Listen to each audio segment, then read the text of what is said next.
guys. I'm Danny Johnson, CEO at TPP, The Positive Porpoise. I'm Jason Miller for Fins Up SoCal Fan Club. I'm Scott Howell from Atlanta Dolphin Club. Mark Angelo, NorCal Dolphin Club. And you're listening to Clock Blockers, Miami fans' #1 morning show. Run it, run it, run it, run it, run it, run it, run it, run it, run it, run it, run it, run it, run it. What's up, ladies and gentlemen? It is your boy, Stephen D, and we are live. That's right. We are live on this beautiful, absolutely gorgeous Talk Tuesday, baby. That's right. Super excited. Hey, look, before I bring my man Daniel in and we get to going about this Dolphins chat and these Dolphins rumors, let me hit some stuff that I got to do each and every morning. Number one, I want to say good morning to my Fins family and my Fin-laws.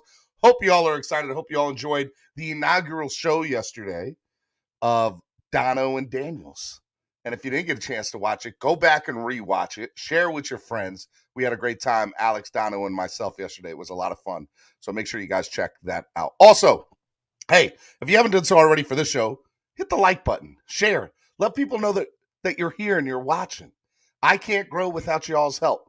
So make sure you let everybody know on Twitter and Facebook and Instagram. That includes you too, Daniel. I see you in the back room. You need to let people know that you're on the #1 morning show, okay?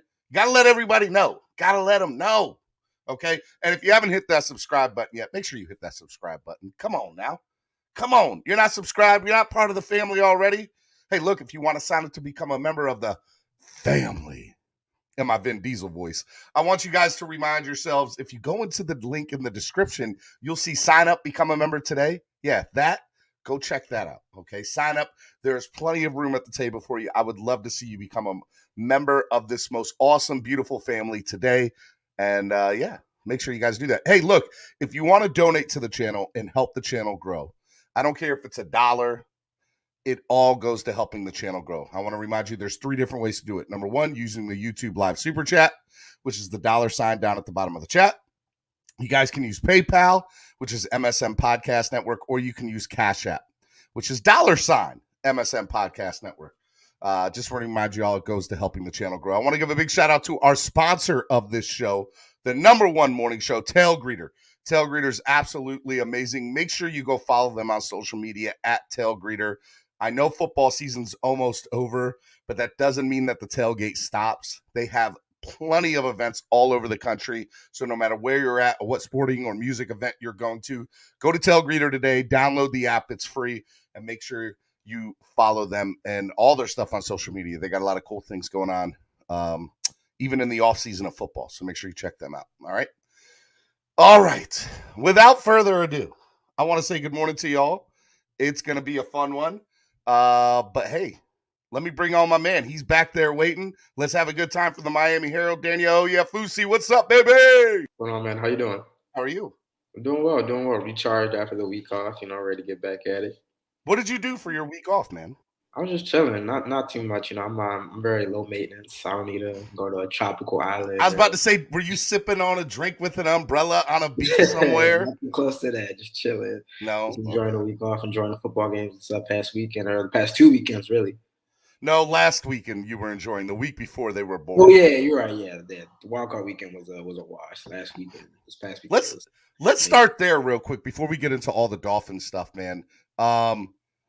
Do you think there should be 7 teams in each? Like, do you think they should get a? Because look, wild card weekend was not all it was cracked up to be. Yeah, I mean, usually you have 1 or 2 upsets with the 6-team format. But I tweeted it out. I said, the first year of the 7-team schedule format just didn't really work out. I mean, you look at the 7 seeds on both teams, on both conferences. The Steelers, I believe, were the 7th seed in the AFC, and I mean, they had no business being in there. I mean, I think that we probably would have seen a little better product if the Chargers had gotten in as opposed to the Steelers, but it just really wasn't a contest. And the same thing with the Eagles. it's going to be interesting to see over the next like 2-3 years, or whether that's the case. I think that the NFL. I mean, I don't see this changing anytime soon because they made a lot of money from it. Yeah, they made a lot of money, and that's what they care about. These games can be 50-0, and as long as they're making money in the ratings they're going to keep it like that. But again, it's almost kind of like a waste. It's like I don't want it to be in 5 years. It's like, all right, we have 5 more years. We have the 2 seeds are 5-0 against the 7 seeds, and the margin of victory is 17. It's like, well, it's going to be perceived as a bye, and people are going to say, well, why not just go back to 6 teams and 2 byes? So it is kind of is what it is. It'll be interesting to see what happens in the future, though. Let's talk about overtime rules. Overtime, we saw the Buffalo-Kansas City game. The last 2 minutes in overtime of that game, in my opinion, might be the best last 2 minutes and overtime of any game I've ever seen. I don't know about you. But we all knew the moment that game went to overtime, we said whoever wins the coin toss is going to win this game. Like, it was a known thing. And funny side note, I said this on yesterday's show on Dono and Daniels. I'll say it again today. My wife and I looked at each other when Josh Allen said tails, because we're like, who the hell calls tails? Tails never calls tails? No, man.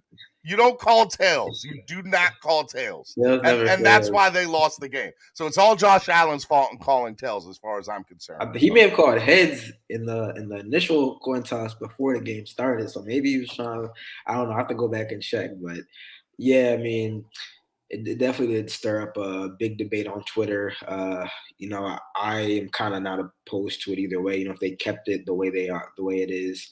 I'll be honest. I always did kind of think, why not let every team have a try? If you kick a field goal, the other team gets a chance to kick a field goal or score a touchdown. If you score a touchdown, it ends. That felt kind of weird to me. It's just that this game, and also I don't know if you've seen it, but there's a stat that NFL research put out that in the playoffs, since these new overtime rules were instituted, the team that wins the toss is 10-1 in those overtime games. So that's, you could say it's a small sample size, but 11 games is 11 games. That's pretty damning to me. It's just but it's not about being a small sample size. It's a matter of the sample size that we do have is overwhelming. Is overwhelming. My only thing is that it feels like this is like the wrong game to like point out the fact that the Bills didn't get a chance to touch the ball in overtime, because they had an opportunity to put that game away with 13 seconds left. I think 2 things can be true: that the Bills shouldn't have given up that touchdown late or that field goal late, and that they should get the chance to touch the ball in overtime. Dude, that's so sad. You got 13 seconds. You're up. There's no way you lose this game. Psych. Yeah, and people make some fair points. Psych. The Bills were kind of lucky to even get it to overtime, because the Chiefs missed the extra point, and they did a goofy speed option with their backup tight end and running back inside the red zone, which could have put that game away, and we wouldn't even been at that point. So if we're being honest, the Bills were kind of lucky to get that game to overtime. So again, I do think that I wouldn't be mad if the NFL kept the rules the way they are. I do think that both teams should get a chance to touch the ball regardless of what happens on the first possession. But again, I don't know if this is the game to really say, oh, they got robbed. I don't like this talk. Well, you just said it right there, man. You don't even have to say anything else. Both teams deserve a chance to touch the ball, no matter what the outcome of that. But I'm not going to say that like the Bills got robbed or the better team didn't win. Like the game went over. Both teams were good enough to advance. Exactly. I don't like this narrative that the Bills got robbed or that they got like just jobbed or whatever. I don't like that. It's the way the rules are. All right, let me go into another storyline of this postseason that will eventually tie into the Dolphins. The Los Angeles Rams go out a couple of years ago, or I guess last offseason, right? Was it last offseason or the offseason before? Correct me. To get Matthew Stafford. Yeah, last offseason. And they trade a good amount to go get him to the Detroit Lions, right? I think you could say they traded a lot to get rid of Jared Goff, but that's a fair point, right? So you had Jared Goff, who, by the way, took you to a Super Bowl before, and ownership and head coaching and Sean McVay and front office management kind of got down and said, we're not going to be able to take that next step with this quarterback, right? So you go out and you have a chance to upgrade at the position with Stafford, and they do. Real quick, let's just talk about the Rams.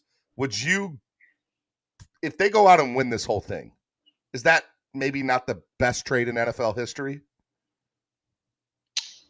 I'm a little young, so I can't really speak to some of the trades of the 90s and the 80s. I know, like, I'm trying to think. I think the Ricky Williams trade was a really big trade. Yeah, but that didn't affect us making, being good in the playoffs or not. I agree. I love what's the trade the Cowboys made? Did the Cowboys make a big trade? And you're talking about the Ricky trade from the Saints and the Redskins, right? To get Ricky, where the Saints gave their entire draft. Yeah. Got it. Okay. I'm blanking. I'm a young guy. There was a big Herschel Walker trade. Will always be the best and dumbest trade. Somebody said, like, look. I'll say this. I'll say that the Rams saw an opportunity to upgrade out of position, and they didn't hesitate to pull the trigger. And you look at that and you compare to where the Dolphins are at right now, and you have to say the Dolphins are kind of where the Rams were a couple of years ago, are they not? They have a pretty damn good defense. I mean, the Dolphins had never gotten to a Super Bowl. That's fair. That's fair, and that's a fair statement. But you also have to put it in perspective of you have a quarterback that, at the end of the day, has his limitations in Tua. Yeah. So now you're going to go ahead and take that, and you're going to say, hey, look, what can we upgrade at this position? And let's be honest, they do. There's the rumor now that Aaron Rodgers could be done in Green Bay. Russell Wilson could be done in Seattle. You got Deshaun Watson out there. Is this something where they look at the Rams and they say, they made the right decision. Maybe we can too. Well, I think that it's a real bigger philosophical kind of thing in the NFL, where for years and years the thought was the best organizations draft within, groom their own players, keep their own players, and kind of win from within. But in really not even just the NFL, but a lot of major sports, we're seeing aggressiveness pay off. Getting rid of your trading. Not I would say getting rid of, but trading away your draft capital, and spending big money outside to bring in talent, and kind of an arms race. And I think that it would kind of be a nod to that mode of thinking. I mean, truth be told, the Dolphins are in the same position as probably about 10 to 15 teams in the NFL, where they have a quarterback, but the quarterback just at the end of the day might not be good enough to get them to where they want to be. And it's tough to get those. There's only probably 6 or 7 like a real bona fide franchise players, franchise quarterbacks, and it's tough to do that. You look at that Kansas City Buffalo game and you compare to where our team is right now. There's no way that Tua competes with either one of those two teams in a game like that. Yeah, right now we just haven't seen it. I think that the biggest Tua supporters will tell you that if you get the right pieces around him, if you surround him with similar talent that the Chiefs and the Bills have, and they get a solid offensive line, and they get a defense that I think the defense is. I think that the defense is on par with the Bills and the Chiefs. I mean, the Bills have the number 1 defense, but the Dolphins weren't too far behind. They were top half of the league. So again, a lot of the Tua's biggest supporters will say if you surround him with similar talent, put him in a similar position with proper coaching and whatnot, he can get to that level. I think that's a debate. I saw a lot of stuff on Sunday that I like Tua. I think that he can get better. I think you can win with him. But truth be told, I saw a lot of stuff on Sunday that I'm thinking I'm just not sure if at his peak, if at Tua's peak, he'll be able to compete. I mean, I'm not saying he's got to throw it sideways and side on. No, but I like your point, Daniel, because if you look at yesterday's or this past weekend's divisional games, you saw the best teams in the NFL. There's no doubt about that. Yes. And you look at where they are compared to where the Dolphins are at, and they're not. I'm going to call a spade, Daniel. They're not even close yet. They're not. I mean, there's a thin margin. It's funny. There's a thin margin between being a losing team and being a winning team. We saw that with the Dolphins. There's a thin margin between being a winning team and being a playoff team. We saw that with the Dolphins. And when you get into the playoffs, there's a very razor thin margin between those rounds. I mean, we saw it 4 games in the divisional round that ended on game winning scores, whether it was field goal or touchdown. I mean, the margin is so thin. And we really did see the cream of the crop this past weekend. So there really are levels to it. I do think that this is a very, very talented roster. And I think that if the right moves are made and if Tua progresses the way that many people think he can, I think that this is a playoff team next year. But again, even when you get into the playoffs, I mean, we see again, it's levels to it. The Patriots got into the playoffs and they got the floor. They wiped the Bills wiped the floor with them. The Eagles made it to the playoffs and they couldn't sniff. They couldn't sniff the Bucks. I mean, it really is levels to this. The Steelers did. It's levels to it. And again, you have to have a really good roster. You have to have a really good coaching staff. But we saw some supreme quarterback play, whether it was the Bills, whether it was the Chiefs, whether it was the Rams, even Tom Brady coming back from that 27-3 deficit. I mean, we saw very, very good quarterback play. We saw a great quarterback play throughout the weekend. And even a guy like Joe Burrow, taking 9 sacks and just being able to stay with it. He had help from his defense. I'll give him credit, but he made the throws when he needed to at the end of the game. And again, we saw some very, very good quarterback play, some great quarterback play. And it's starting to make you think maybe you need that upper echelon quarterback. Oh, I've always thought to advance your team. I've always thought you have. I mean, there are exceptions to the rule. Let's be honest. The worst quarterback remaining right now is Jimmy Garoppolo, and I make jokes on Twitter and stuff like that. But I think he's a very solid quarterback at the end of the day. I mean, he's a probably top half. Better than Tua.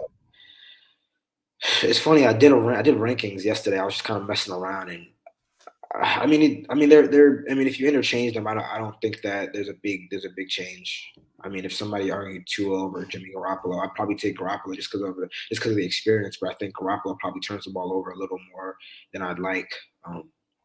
But I mean, I think they're pretty interchangeable at this point. I don't disagree with you there. All right, this is Miami Sports Music Podcast Network, #1 Miami fan morning show. Clap Blockers. I'm here with the Miami Herald's #1 beat reporter. I don't care what anybody says. They can come talk to me. Daniel Oyefusi. He's on each and every Tuesday with me, except when he's sipping on Mai Tais on a beach somewhere like he was last Tuesday, man. Super excited that you're on today. Let's kind of get into the swing of things with the head coaching talk, man. So, a lot of news has broken out in the last 24 to 48 hours about the Giants head coaching vacancy, and it looks like one of the people that might have been down to a candidate for ours, Brian Daboll, looks like he could be getting that job. There are rumors coming out saying today that he could be offered that job as early as today, if not tomorrow. And Ken Dorsey, he'll be taken with him as his OC. And the guy who just got fired in Baltimore, Wink Martindale, could be their defensive coordinator. It's very interesting, to kind of see where that's going to go, because now if that happens, the two favorites that are, within the Dolphins Twitter sphere and according to people close to and monitoring the situation is Vance Joseph, the former head coach of the Denver Broncos, and also Mike McDaniel, the run specialist coordinator, whatever title you want to give him. He's the offensive coordinator. He's the offensive coordinator. So and with the 49ers. So just tell me kind of what you've heard, where you're at, where you see things right now. I mean, it's been pretty solid from the Dolphins camp. I mean, I think that in years past or previous coaching cycles, when they've been in the search for a head coach, they've usually announced when they've completed these interviews and whatnot. We haven't seen that at all. A lot of teams have been doing that. So I think that's something that's pretty interesting. And I think that we're in a situation where, we're 2 weeks into it. No team has made a hire. I don't think that that's weird. In 2019, after they fired Adam Gase, I think that they had come to a kind of a verbal agreement with Brian Flores before officially introducing him later in February. And that was obviously because he was still coaching with the Patriots as they made that Super Bowl run. So I think that we're still kind of on the normal timeline. I would expect that this week we start to see. If not that they already have their guy and they're just kind of keeping it under wraps, I think that we probably this week and probably the next few days or so we'll start to hear about kind of a second round of interviews, and those are obviously these finalists. But I think that this process could kind of be sped up with what you just mentioned, the fact that Brian Daboll has an interview with the Giants. I know Dan Quinn has some second interviews with the Broncos. Daboll, this will be his second interview with them.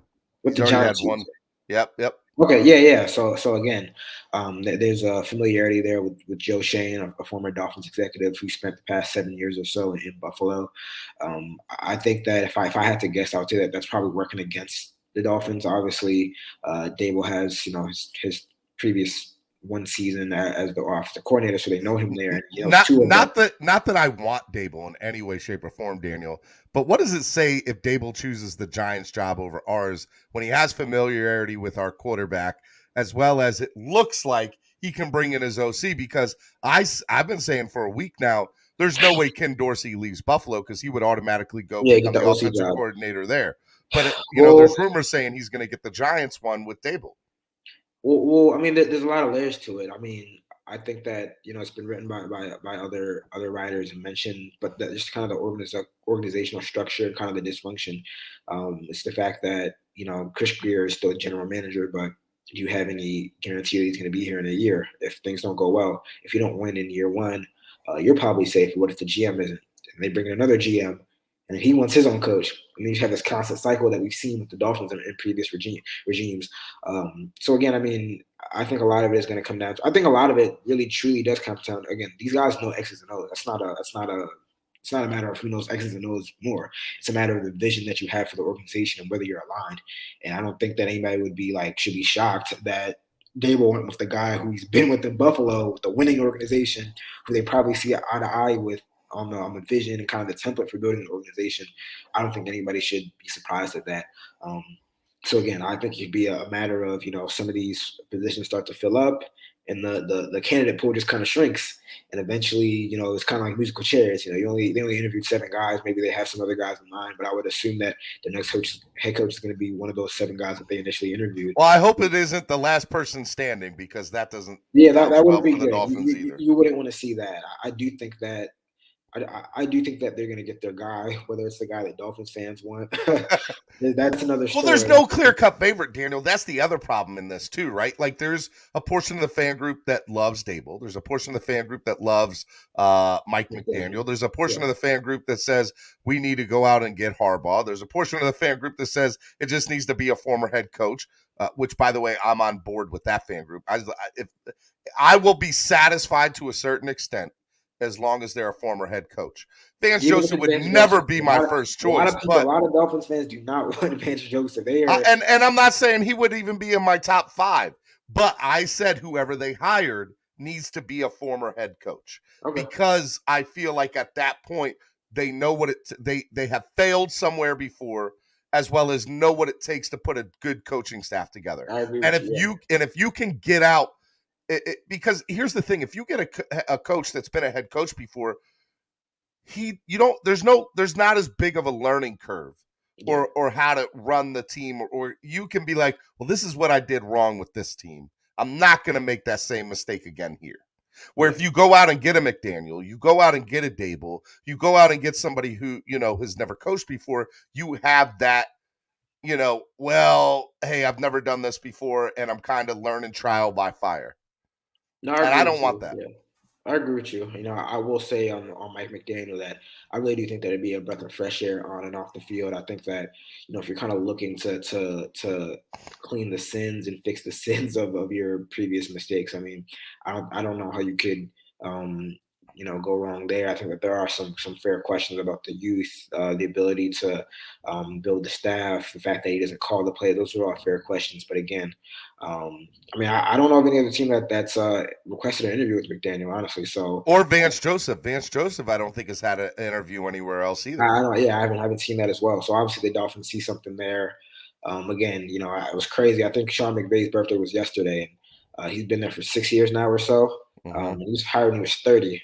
And everyone thought that was crazy when they hired him. And 6 years later, he's in a second NFC Championship game, one Super Bowl appearance.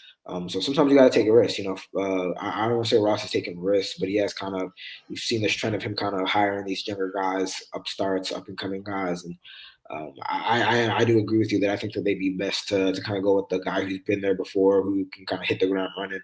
But again, I wouldn't be mad if they hired Mike McDaniel as a kind of that big move that we've seen from a lot of other teams. Clack Blackers, home of the #1 Miami fan morning show. Stephen D here with my man Daniel Oyefusi of the Miami Herald.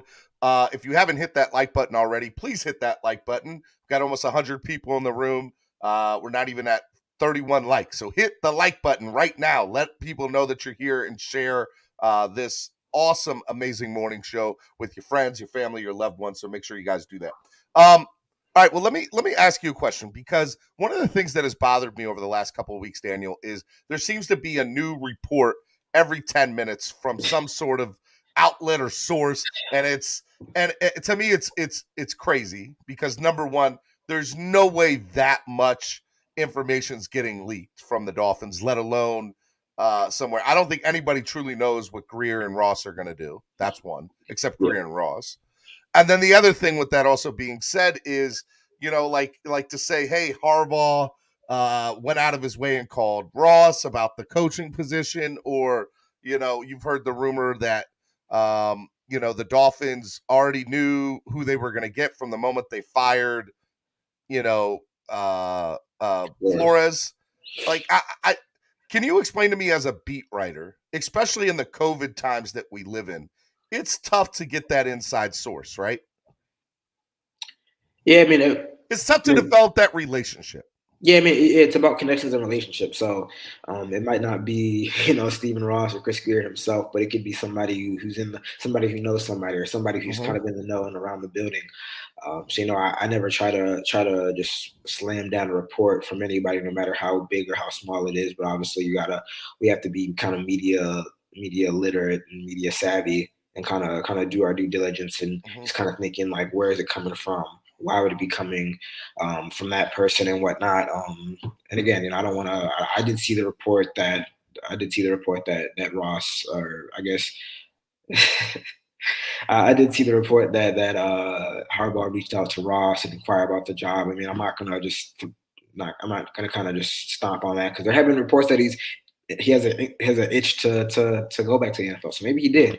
I don't know. I'm not saying that it didn't happen, right? I'm not. Let's get something straight. I don't want to sit here and deny any report, but I'm also not going to give a lot of these reports the time of day either, because the law of averages states that somebody's not telling the truth here, and somebody's doing. Yeah, that happens. Sometimes you get bad information, but that's part of the game, Yeah. Again, you don't want to just stomp on a report as soon as it comes out. I get that. You can't just dismiss everything. I get that. That's a fair. There's been a lot of small publications, lesser known writers that are breaking this news. Well, what about we don't give them the credit, and then some national reporter breaks it, and then the smaller reporter doesn't get the credit. So I don't want to kind of stomp on that. Let me ask you, what is it about unnamed defensive player stated that he's wasting his career in Miami? What do you think about that? Not necessarily the source of where it came from, just making a statement like that, if it's true. I mean, I don't think on any team you're gonna. I mean, unless you're maybe like Tom Brady or Aaron Rodgers or Patrick Mahomes or Josh Allen, I don't think that I'll be honest. I'll put it this way. I don't think that.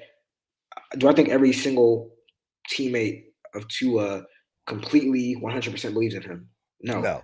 But that's the case with a lot of teams. And again, it's the situation that a lot of franchises find themselves 10 to 15, where they have a quarterback that's solid, but can he get the whole organization to where they want to be? That's the main question. And if for an unnamed defensive player to say that, I mean, I think it's something that we should all be up in arms about and lighting pitchforks and whatnot? I mean, again, do you think that Tua has the support of every single player, every single coach, every single front office member in that organization? No, that's just the way things is. Like very few teams is that the case where the quarterback has the backing of every single person. Now it's up to Tua to prove those guys wrong. It's up to the organization to support Tua to the point where he can prove those people wrong. But what does support look like, Daniel? Because you can say for the first 7 or 8 weeks of this season, the franchise did not support him because of all the rumors that were being done. There was no denying it. What does support look like? Well, again, it's a business. And I think Tua understands that. Am I blaming? I at no point did I blame the Dolphins for inquiring into Deshaun Watson. I didn't think they should have made the trade. I don't think that it was the right thing to do at that time, given all the legal situations and whatnot. And the fact that I do think that it was kind of a little too early to kind of give up on Tua. But the business is the business, and I'm not gonna apologize for that. Yeah, I get it. Yeah, I'm not gonna criticize the Dolphins for doing that. Now again, there's when you talk about support, I mean, we can talk about the fact that they've invested a lot in the offensive line. The offensive line hasn't developed properly. We can talk about the fact that some of the wide receivers haven't been available for him. They need to do better in that support aspect, and I do expect them to go full throttle in terms of building this offense again. And the support. I don't think that Tua's shortcomings in his first 2 seasons have been for lack of trying from the Dolphins. I think that it's been more of the lack of execution. They've had a vision in terms of what they want to do, building the offensive line, surrounding him with wide receivers, but the execution has been lacking in some aspects. So again, we're kind of rebooting. It's not a rebuild, but it's a reboot where they're going to get a new offensive, or they're going to get a new coaching staff in here. They're going to get a new offensive coaching staff. They got a lot of money to spend in the offseason.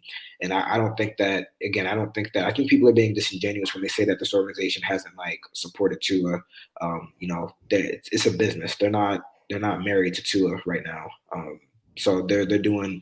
They can. Two things can be true. The Dolphins can try their best to try to build up this roster for Tua, and they could also kind of look and see if there's a better option at the quarterback position. I mean, they're not mutually exclusive. They're not married to Tua. They're not forbidden from trying to upgrade his position. And at the end of the day, it's a business. So I'm not going to fault the Dolphins for trying to do what they think is best for the organization. Yeah, look, I don't feel that in any way, shape, or form either. I think I think any team for that matter, if you're trying to win and you're trying to be a good football, any team, professional team for that matter, if you have a chance to upgrade at any position, at minimum, you look into it. At minimum. And I think that's what makes good franchises because they're always willing to see how can we get better and how can we move forward with what we have now. So let me get into if the Dolphins do not hire Daboll, and he goes to the Giants. If the Dolphins do not hire Vance Joseph for whatever reason, and if Mike McDaniel does not come here, take those 3 guys out. Where do the Dolphins go at the head? Where do you believe you could see the Dolphins going at the head? I might be coaching the Dolphins next season if they don't get those things out. I'm not putting my baseball cap on, get ready. That's a good question. Because I think that Dan Quinn is probably going to get that Broncos job or that Bears job. I mean, I'm trying to think who else did they interview. Quinn will be a head coach, right? I think Quinn will be a head coach. Flores. I think Flores will be a head coach. I think Daboll will be a head coach.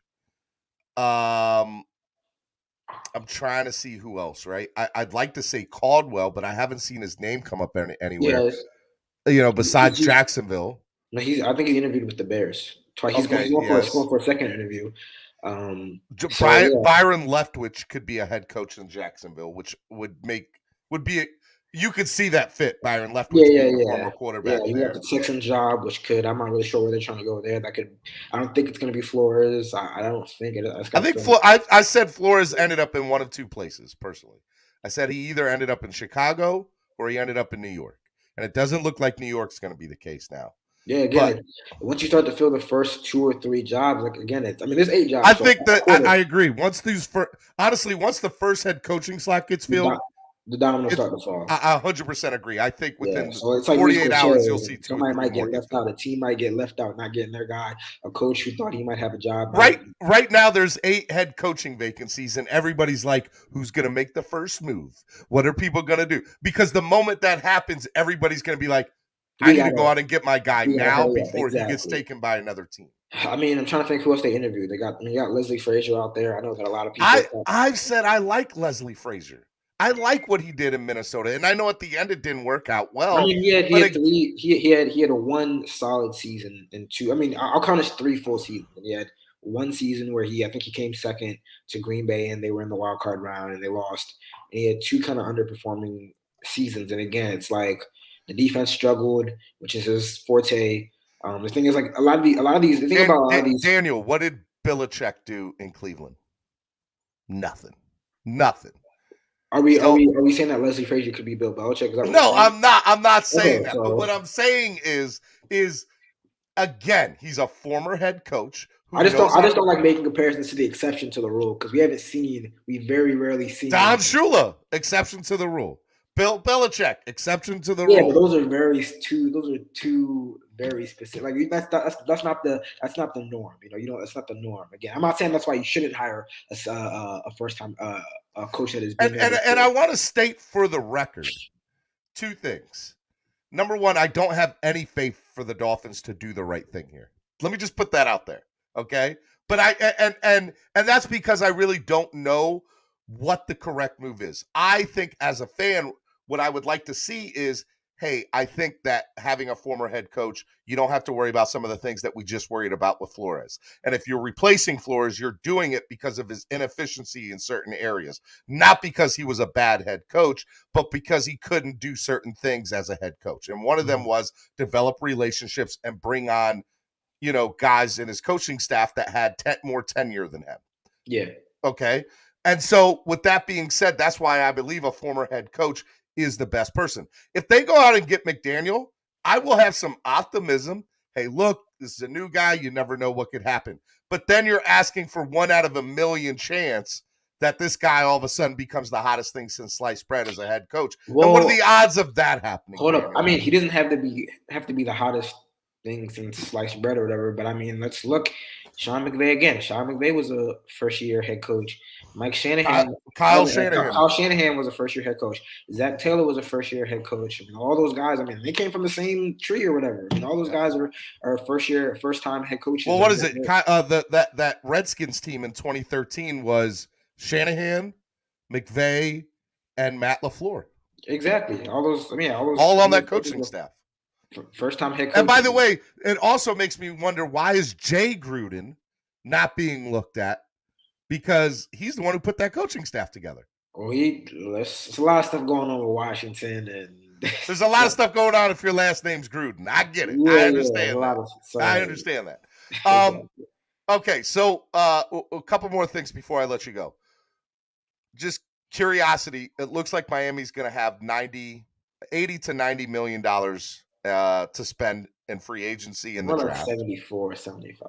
Well, 74 or 75, but there's what, 6 to 12 players that they could either not re-sign or get rid of, which could add another 10 to 12. I think that this is like with the expiring contracts right now, it's 74, and then you can release more guys to get to like upwards of 80. I think 80, anywhere from 80 to 90 could be. So let's say 74 could get to 80 or 90, depending on what some decisions are made.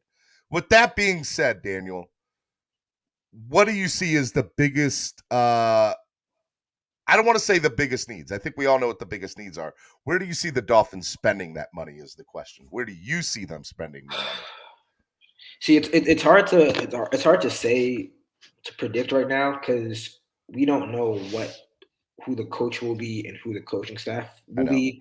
And I think that a lot of that will dictate what they do. I think that I was talking to somebody and I said that if Mike McDaniel was hired as next head coach, I don't think Mike Gesicki is a Dolphin next season because of the fit in that scheme and the fact that like they would try to, again, like if McDaniel gets chosen? I don't think that. I think that Gesicki. Do you see what he's just done with George Kittle? But hold up. But Kittle wasn't like this. Like Kittle has always been like that. That in terms of blocking, he's always been like that.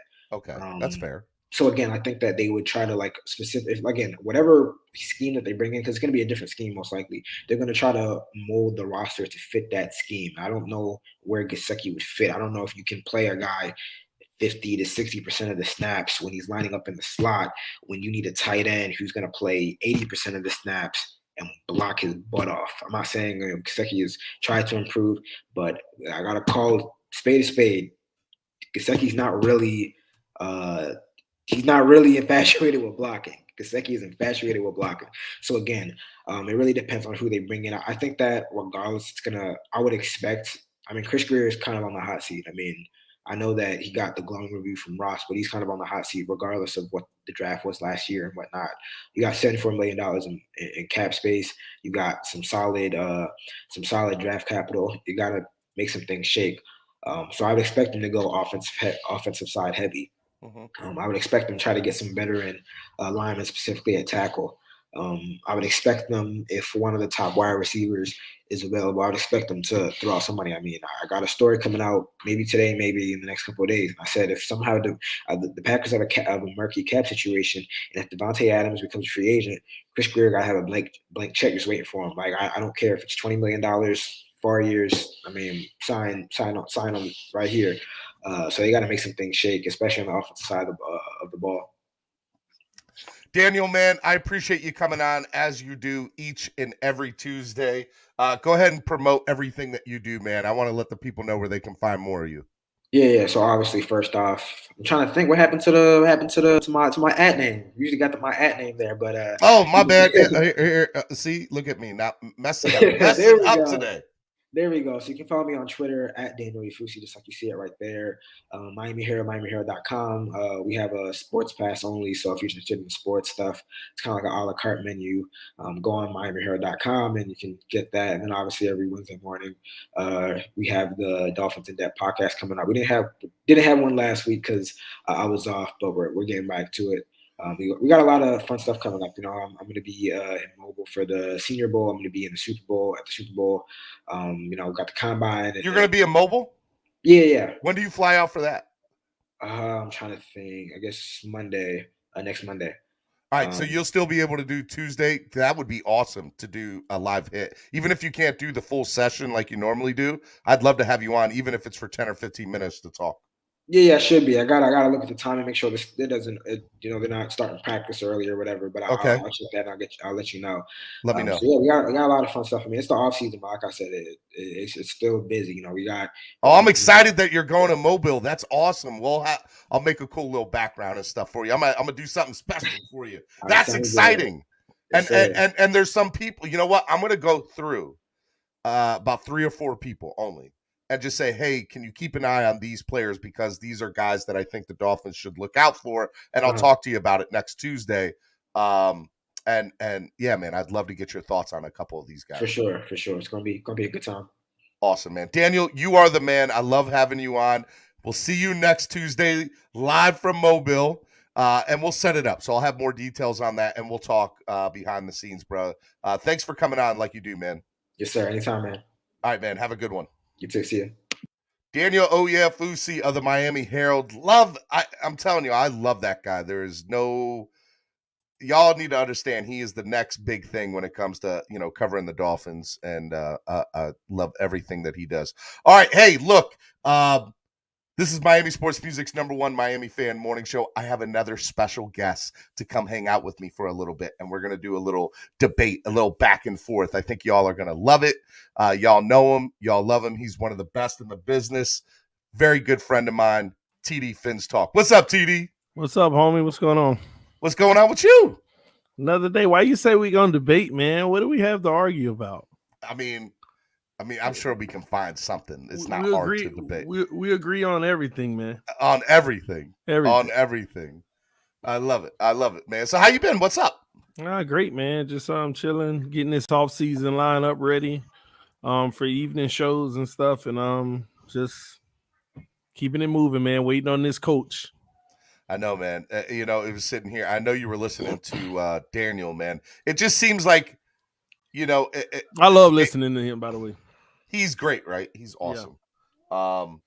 Well, it just seems like we don't know what the decision's going to be. You know, the rumors, because where the likelihood is of them saying, hey, McDaniel looks like he's going to be because Dayball's going to, we're still talking about rumors. There's no definitive where the Dolphins are going with this like thing, Vance right? Josephs and all of that. Yeah, like there's no, I'm not saying that it's not plausible that Vance Joseph or Mike McDaniel doesn't become the next head coach of the Miami Dolphins.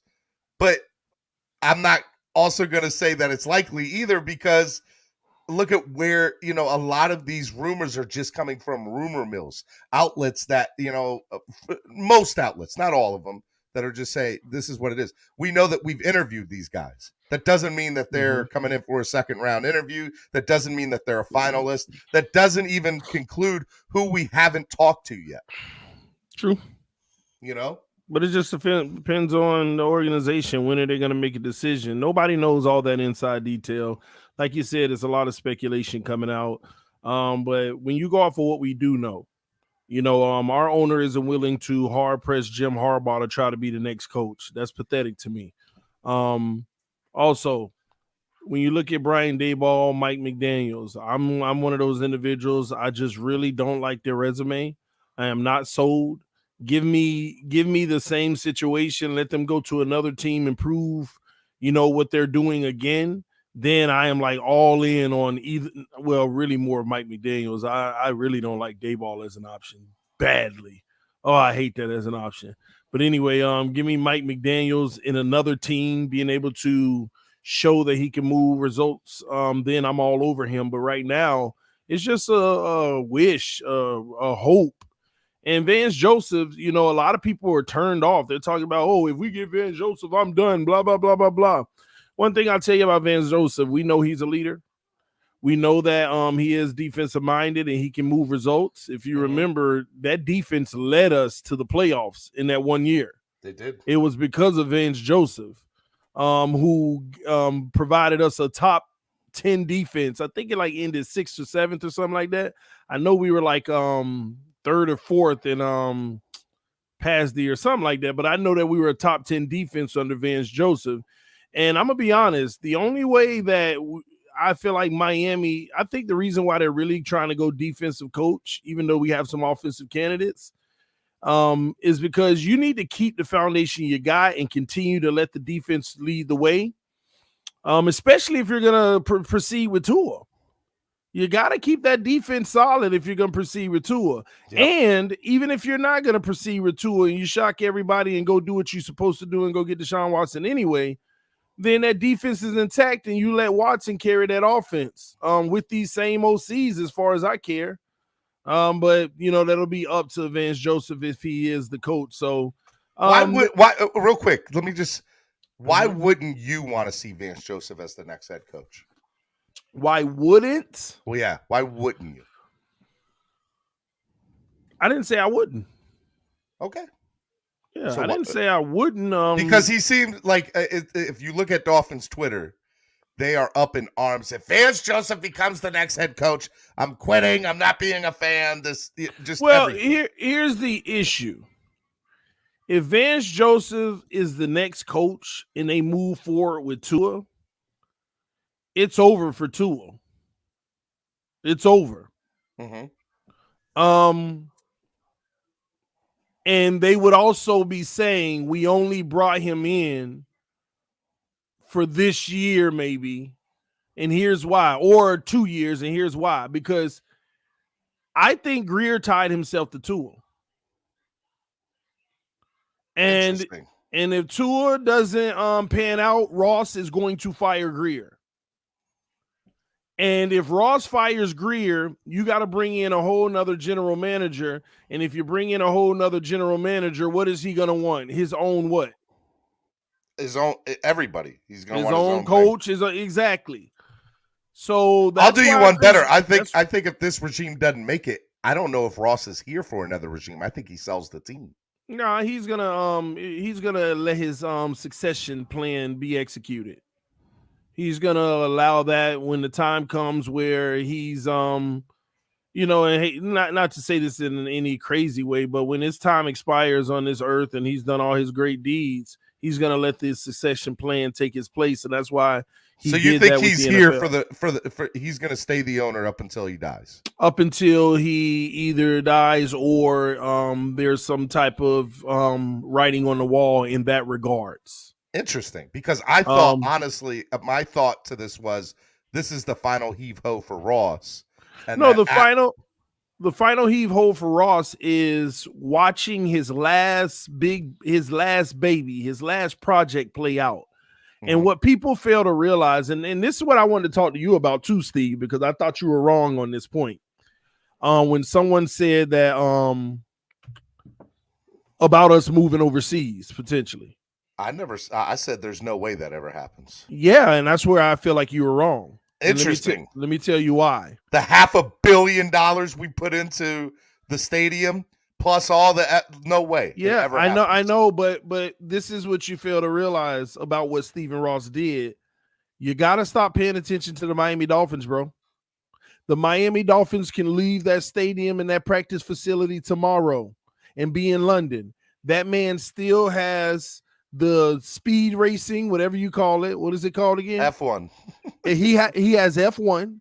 He has concerts every weekend in that stadium. He has the Miami Hurricanes in that stadium. Well, for now, until when? Well, I mean, they are actively trying to put a new stadium near or on the campus in Coral Gables. Okay, if they can, right? And come on, man, Steven, you know better. What space do you really have for it? But anyway, that's a whole nother conversation, right? We talk about Coral Gables on the Hurricanes campus. What space do you really have? I've never wanted you to be more wrong in your life. But don't stop there. You got the Miami Open with tennis. He has created. You have soccer. That's all the more, bro. That's all the more reason they're not going anywhere, bro. No, what you fail to realize is I want you to think about if there was an NFL expansion. Just hypothetically, follow me here. The London Dolphins, right? Oh God. You have to think about any team in London. They are not going to give them a schedule where they're back and forth over the pond. That is just not going to happen, right? They're going to have a situation where you might be playing 4 games away, 4 games at home, 4 games. And where are they going to practice during those away games? They're going to be in Miami, and they still might even have a game or 2 or 3 or 4 every year in Miami. Let me pause you right there. 2 things. Number one, an expansion team at this point will never, ever happen in the NFL. Here's especially if there's just one team, okay, going to London, okay? And that's what I meant to say. It wouldn't be one. It would be about 2 to 4. It would. All right, so here, let me break all this down for you here, partner. Mm-hmm. Number one, there is no way a team goes to London on their own because you are correct. They would have to travel back and forth across the pond X many times. Unless you're scheduling. If you expand to London, you have to put another team overseas with them. All right. So there has to be 2 teams overseas. All That's right. likely. Number 2, right now the NFL is making so much money by just having regular season games over there. That's why they're having 3 or 4 games over there. It makes more sense and business-wise to them to just keep having teams play over there than it does putting a permanent team over there. No, Steven. It doesn't make no, Steven. It doesn't. At the end of the day, you got to think about this. These are billionaires. They aren't thinking about right now. They're thinking about, okay, I make $400 million in profit a year. Okay. They're thinking to themselves, what's the next level? How can we make $1 billion each organization, each owner a year? And that is to get to a point to where you can start to creep up and try to be like soccer. Bro. How is that ever going to happen unless you go international? Even soccer, like MLS is MLS. They don't. There's no Euro team over here in the States. Have you never read $1 billion teams? Have you never read billion-year owners? Have you never read any of the NFL's future proposals? But I have. But I'm TD. I promise you on everything, my guy. I bet, and I don't bet. You know I don't bet, but I bet it all. I bet everything. There is no way there is going to be a permanent team in London, with the exception of Jacksonville moves. That's it. Yeah, but why? What makes them exclusive? Because they're the team that's been playing over there year after year after year. And by the way, Jacksonville shouldn't even have a team to begin with. The only reason Jacksonville ever got a team was because they were trying to spite Baltimore for not getting one. Not Tagliabue. Who was the commissioner before Tagliabue? Was Tagliabue, right? It was Tagliabue. Tagliabue didn't want anything to do with Baltimore getting a team. That is why Jacksonville and Carolina got expansion teams before Baltimore ever got one. Jacksonville in no way, shape, or form should have a team. They shouldn't.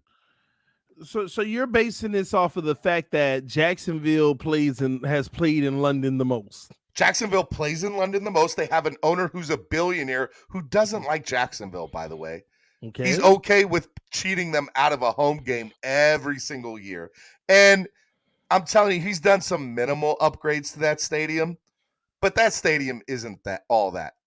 And so they play in nicer facilities in London than they do in Jacksonville. Okay. Do you know what team has played the second most in London? We have. Okay, Steven, like you said, it would never be. You want to know one why? team. Do you want to know why? Because their Dolphin fans there's so many Miami Dolphin fans outside of the United States. That's why, look, this Germany flag. This Germany flag, which is here, let me. Germany, shout out to the German Dolphins fan club for giving me this flag, right? The Finns Nation UK. All Shout I'm out to saying, all my all I'm guys trying over to there say to and you ladies. is, all I'm trying to say to you is, it's possible. That's all. No, it's not. It may never happen. Okay, It but will it is never possible. happen. Okay. It You don't will know what never, you're gonna ever, get. ever, You don't know ever what in a you're gonna million get with years ownership. happen. You don't know what you're gonna get with ownership or your new I'm telling ownership. you, there's one exclusion to my theory, and that's Jacksonville. That's it.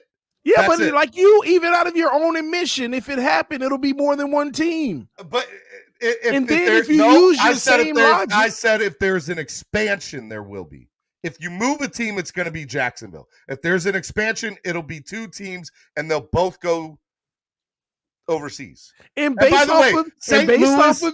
Louis deserves a team before any team overseas. And based off of your own logic, if it is an expansion and two teams go, it'll be Miami and Jacksonville based off of your logic because they've played there the most. That's your logic. No way. Nope. All right, but I get it, man. So you're gonna leave Tampa being the only team in Florida? Well, it's a state. This is what happens. Nope. You want to spread it out. You want to take over more. Nope. That's how it works, Steven. Dolphins have been here since 1966, and they ain't going nowhere. All I'm saying is, whether we like it or not, I can't believe we're having this conversation this morning. Are you kidding me? It's more. Are you kidding me? I'm following the money. I'd rather argue about Tua than argue about this nonsense. This is nonsense. This is what this is. I'm following the money, Steven. It will be more profitable. You're gonna follow it will be more profitable if that happened. I'm just being honest with you. There is a reason there's not an NFL team there to begin with, because it makes more sense that the Dolphins, not the Dolphins, that the NFL plays like they bring teams over and just play regular season games there. Did you remember? Did you started the actual international football? The NFL started that. Remember that? And they shut it down. What do you mean? You don't remember when the NFL had another league overseas? Oh, the NFL Europe. Yes, I remember NFL. And by the way, there is a European league with some of those same teams being restarted this year. All I'm saying to you is there is a reason that they've been doing that. They are going international at some point. Whether it's an expansion, including or excluding Miami, it's happening. It's going to happen eventually, Steven. Will it happen? And they're going to get 20-game seasons. They're going to have all that stuff. See, I'm going to ask you 3 questions. Will it happen in the next 2 years? No. Will it happen in the next 5? No. Will it happen in the next 10? Could. No way. Okay. No way. All right, so the NFL is playing in Germany. By the way, speaking of Germany, shout out to Germany. They're playing in Germany for the first time this year, which I'm super excited about. And I hope that the Dolphins get the game because I want to go. But with that also being said, my understanding of the international games is a chance to put out your best product in front of the world to see. If you put a team over anywhere outside of the continental U.S., you have to understand what they are going to do is they won't have that. By picking and choosing what teams you have a chance for different fans of different teams outside of the U.S. to go see their favorite team closer to them. And 2, and remember, you don't have to rebuild a whole new fan base. There's already an established fan base of the Miami Dolphins in Europe. There's already an established fan base of the Buffalo Bills and Dallas Cowboys and all that. When you go to any of these games, have you been to a game overseas? I have. No, I don't leave the country. When I went a few years ago when the Saints played there, It wasn't Saints fans and just Dolphins fans. It was a hodgepodge of all sorts of different jerseys that you saw there. And the NFL knows what they're doing because they're paying 150, 220 pounds a ticket. Mm-hmm. That's right. I said pounds. I didn't even say dollars. I know where I'm at. Okay. I'm just saying there's no, like, it's just not going to happen. It's more profitable for them to not have an established team and just bring teams over.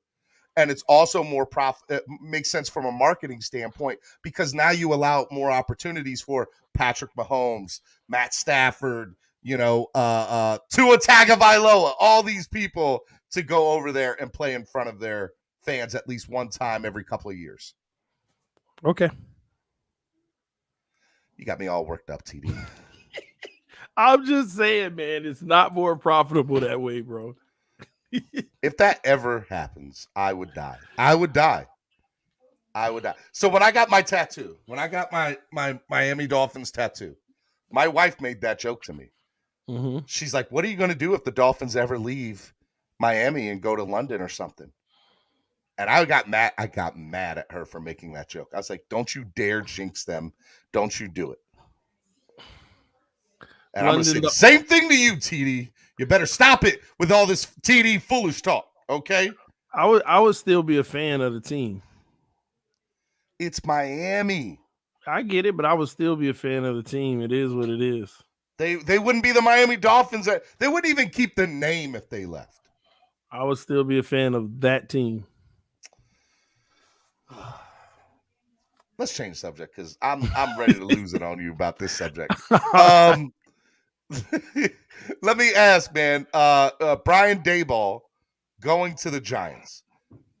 The one thing that I find very interesting in this particular situation is the rumor is that he brings Ken Dorsey with him.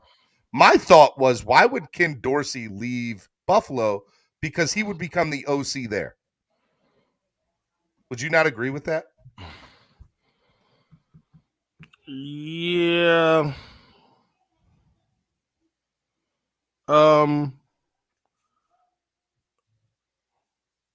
A lot of people are not giving Daboll credit for what's happening in Buffalo anyway.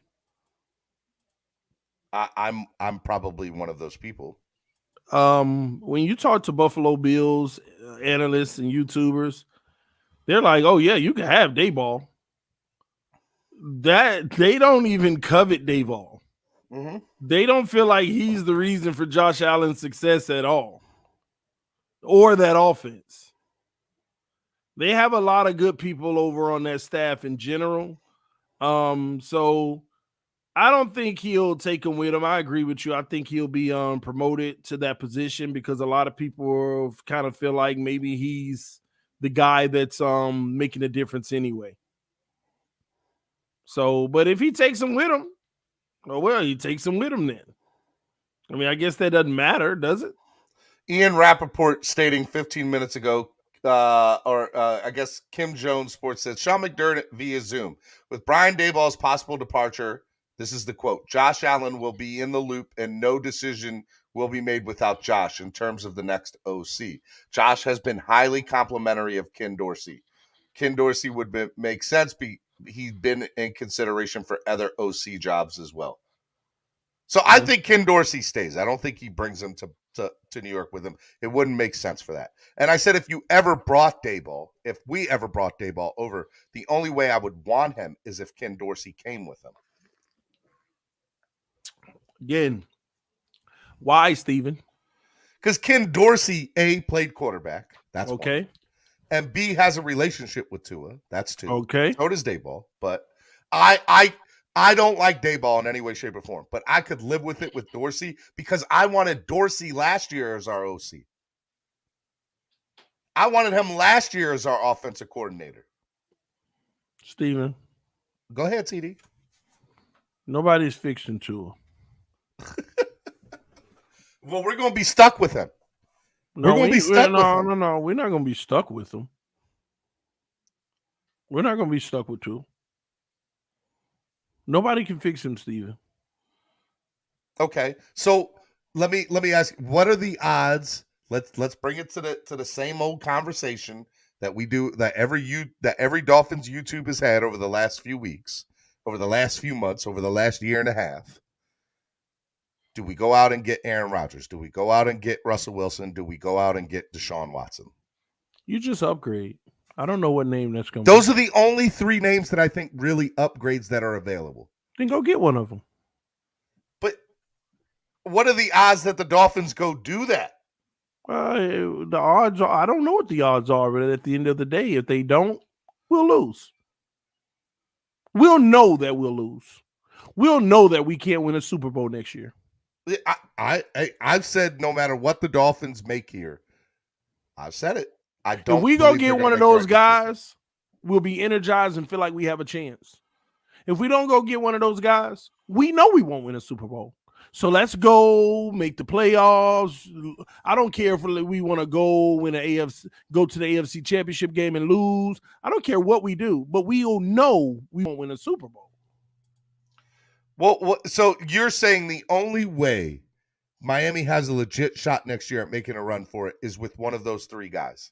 The only way any team in the NFL has a legitimate shot of winning a Super Bowl is with a guy. There are exceptions to the rule, are there not? Help me, please tell me. Please. Trent Dilfer was an exception to the rule. Please, okay. Brad Johnson was an exception to the rule. No. This first of all, whenever we talk about the exceptions to the rule, I only deal in the last 15 years because it's a totally different NFL. See, you got to factor in money and everything. So let's talk about Joe Flacco, okay? First of all, Joe Flacco was I said that with a question mark. I didn't say that as an exclamation point. It's fine. That's fair, but let's do this, Steven. I'm gonna give you some parameters, and I want you to tell me which one Joe Flacco is, okay? Okay. I always talk about 10 tiers of a quarterback: elite, great, and really good. Okay. Okay. Joe Flacco ain't none of those to me. Okay, he's not elite, he's not great, he's not really good. But then I go to the next tier: good, above average, and average. We already know he ain't below that. But between good, above average, and average, which one was Joe Flacco? Above average. Okay. On my scale of quarterbacks, if you're above average, if you have a perfect situation around you, you can get a 2-level bump. And what that is you go from above average to good to really good. When they won that Super Bowl, wasn't Joe Flacco really good? He had the best postseason of any quarterback in NFL history. So that's fine. But that's a 5-6 game span. That's it. Yeah, but regardless, I don't say that Joe Flacco, I don't put him in that category of an average quarterback still winning. Okay, what about Nick Foles? Nick Foles, you talking about a historic team that the backups were starters. Think about it. They loaded that team like no other. Jay Ajayi was the backup. I know, that's crazy. In his prime, coming straight off of his prime, right? Yep. And 100%. Then he got hurt and his career went down. But wouldn't that play into the theory, TD, that if you build a great team around a quarterback, you don't have to worry about the quarterback per se? But no, you always have to worry about the quarterback because you still need them to play on a historic level when it matters most. What did Nick Foles do in those playoffs? Do you see what I'm saying? In my opinion, he probably right behind Flacco, one of the best postseasons ever. So not only do you need that quarterback to play at a historic level, which the odds are they won't, remember, putting everything around them like that is so improbable. Think about what you have to do.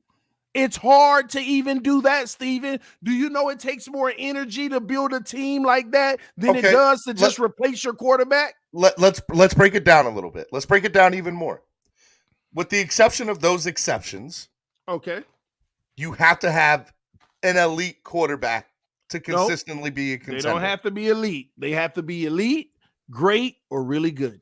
Okay, so let's go. I'd love to be able to pull up AFC and NFC championship games over the last 15 years. Matter of fact, I will do that. AFC championship games. But why are we doing that and not the Super Bowl? Because I want. I don't care if you make it to the AFC championship game. What good is that? But that's short-sighted. What good is it if you go home after it? I pull up Super Bowls, Steven. All right, here we go. I pull up Super Bowls. Here we go. All right. Let's look at the AFC Championship game over the last 10 years. Mm-hmm. Patrick Mahomes, Josh Allen. Patrick Mahomes, Ryan Tannehill. Tom Brady, Patrick Mahomes. We should break each one down. Blake Bortles. All right, do you want to just start from the last one? Start from the first one. Go from the first one. We'll go backwards. Okay, so this past one. Patrick Mahomes, Josh Allen. We don't need to talk about it, right? Okay, Patrick Mahomes, Ryan Tannehill. What did Ryan Tannehill have? A historic what? Running game. How many yards that man had? Ridiculous. 2,000 or something like that? Yep. And we saw what happened when the team did have to rely on Tannehill. He didn't come up. All right, let's go Tom Brady, Patrick Mahomes. We don't have to talk about it. Tom Brady, Blake Bortles. Blake Bortles, Jacksonville. They lost by 4 points. Okay. What was the best part of that team? The defense was the best part of that team. Was it not playing at a historic level? It was. Okay. That's what it takes, man. Peyton Manning, Tom Brady. Hey, hold on, but let's put Blake Bortles on the side, though. Blake Bortles, we got one, right? Let's just say, even though there was a historic factor, it's always going to require a historic factor. Mm-hmm. And a little luck around the league with some injuries and stuff like that, which that year we had. But go ahead. All right, so Peyton Manning, Tom Brady. No need to discuss. Tom Brady, Andrew Luck. No need to discuss. Peyton Manning, Tom Brady. No need to discuss. How many years are we in now, Steve? 8 years? Yep. And then hey, hold on. 8 years and we found one example and it had to have a historic element to the team. Yep. 8 years and we found one example. And they didn't make it to a Super Bowl. Exactly. Keep going, though. Let's keep going. Joe Flacco, Tom Brady. We already discussed Flacco's situation. Yep. Same thing again, Tom Brady, Joe Flacco. Ben Roethlisberger, Mark Sanchez. There we go, 2010. And Mark Sanchez made an AFC Championship game? Twice. That's a shock to me. But what were they led by? Is that the Revis era? Oh, yeah, that's Revis. Was that the Revis era? That okay, was. Historic defense, the Jets, when they were running that number one defense. Yep. Once again, historic situation. Did they make it to the Super Bowl? They did not. They lost back-to-back AFC Championship to games who? that year. They lost to Ben Roethlisberger one year, and the year before that, they lost to Peyton Manning. And was that Ben Roethlisberger prime? Yep, that was Ben Roethlisberger and then we prime. Talk about Peyton Manning. My point exactly. So let's keep going. Yep. That's it. That's 10 years. That's 10 years. Let's go 15. I said I'm a 15-year NFL guy. All right, I want to get down to Flacco. Ben Roethlisberger, Joe Flacco again. Primes. We talked about Flacco's situation already. Tom Brady, Phillip Rivers, I think. No need to discuss. Or Drew Brees. Was it Phillip Rivers or Drew Brees? Drew Brees in the NFC. So that could have been Brees. 2007. And we all the way at 2007? Yeah. You might be Drew Brees. Phillip Rivers. It was Phillip Rivers. It was Phillip because Brees ain't do nothing with them, remember? You're right. All right. So yeah. So we got one more year. Yep. To make 15. That'll be Peyton and Tom Brady again.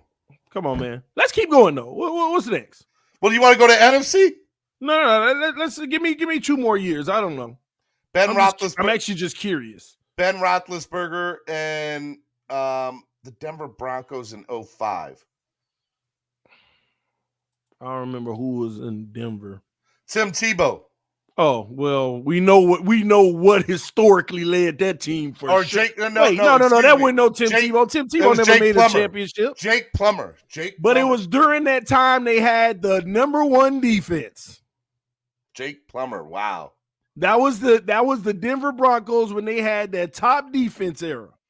Because Tebow was around that time, though. He came in after that or something like that, but they had one of the best defenses in history.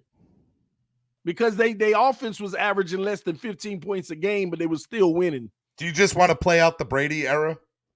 Nah, I mean, we can end it there because the beginning of Brady's era was still the old era where the money didn't matter either. All right, let's But go all to I'm saying let's go to NFC, and then we'll finish this out.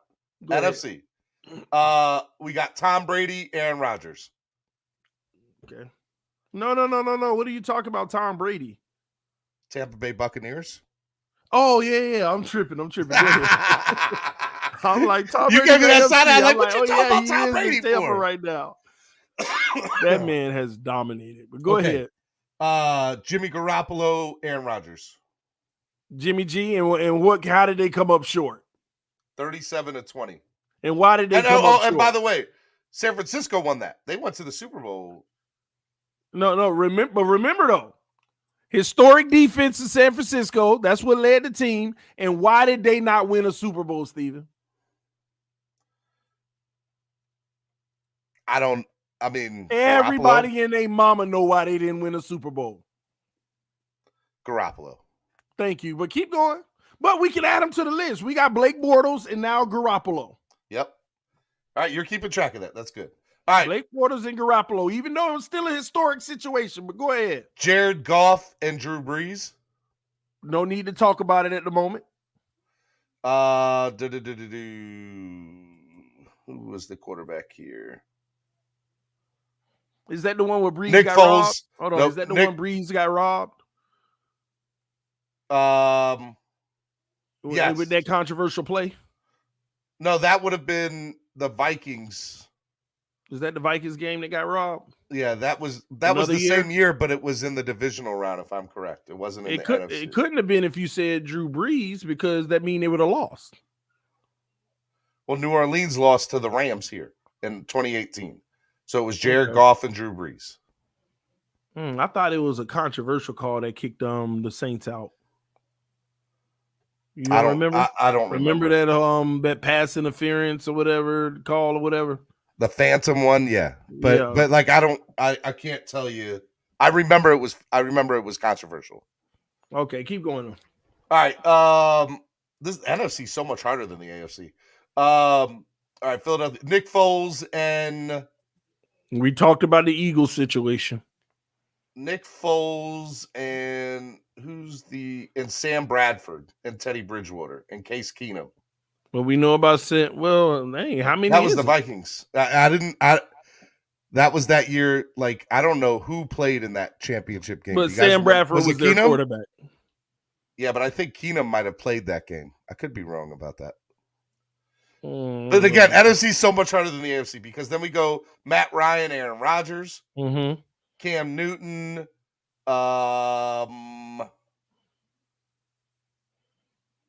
Carson Palmer with the Arizona Cardinals. Okay. Larry Fitzpatrick now. Okay. Russell Wilson, Aaron Rodgers. Russell Wilson, Colin Kaepernick. Historic. That was Harbaugh. That offense, what they were doing, and that defense, both sides of the ball. All right, hold on. I'm trying to keep my place. I'm going to screens back and forth here. Colin Kaepernick and Matt Ryan again. When Kaepernick replaced Alex Smith, okay. Eli Manning and Kaepernick. 49ers went to 3 straight NFC championship games. Jim Harbaugh. Wow. Yes, sir. And then he left. His resume was 3 NFC championships. That was his resume. That's why he's the top candidate. Why is he not? He's had nothing but we success. should be throwing the book at. What do you want? Your owner is a disgrace. But go ahead.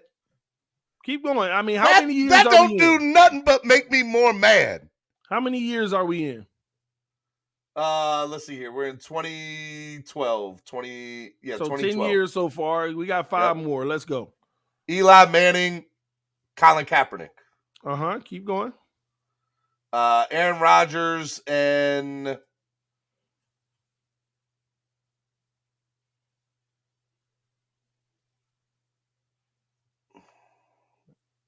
Jay Cutler. Jay Cutler. Oh, Chicago. Historic defense. Yep. You remember that defense. Now, that was a real defense. Yeah. That defense was nasty. But go ahead. Yep. But let me write that down. Jay Cutler.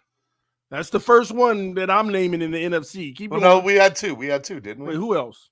Didn't who's the third? He's the third person you wrote down. Who was the second one? Garoppolo. Garoppolo's in the NFC. Oh, yeah, that's the NFC. See, Yeah, NFC's so much harder, bro. Yeah, who was the person that I wrote down for the AFC? Blake Bortles. Bortles, okay. And we're going to talk about all these Flacco. quarterbacks. Yeah, and Flacco we could put up there too. All right. All right, hold on. Drew Brees and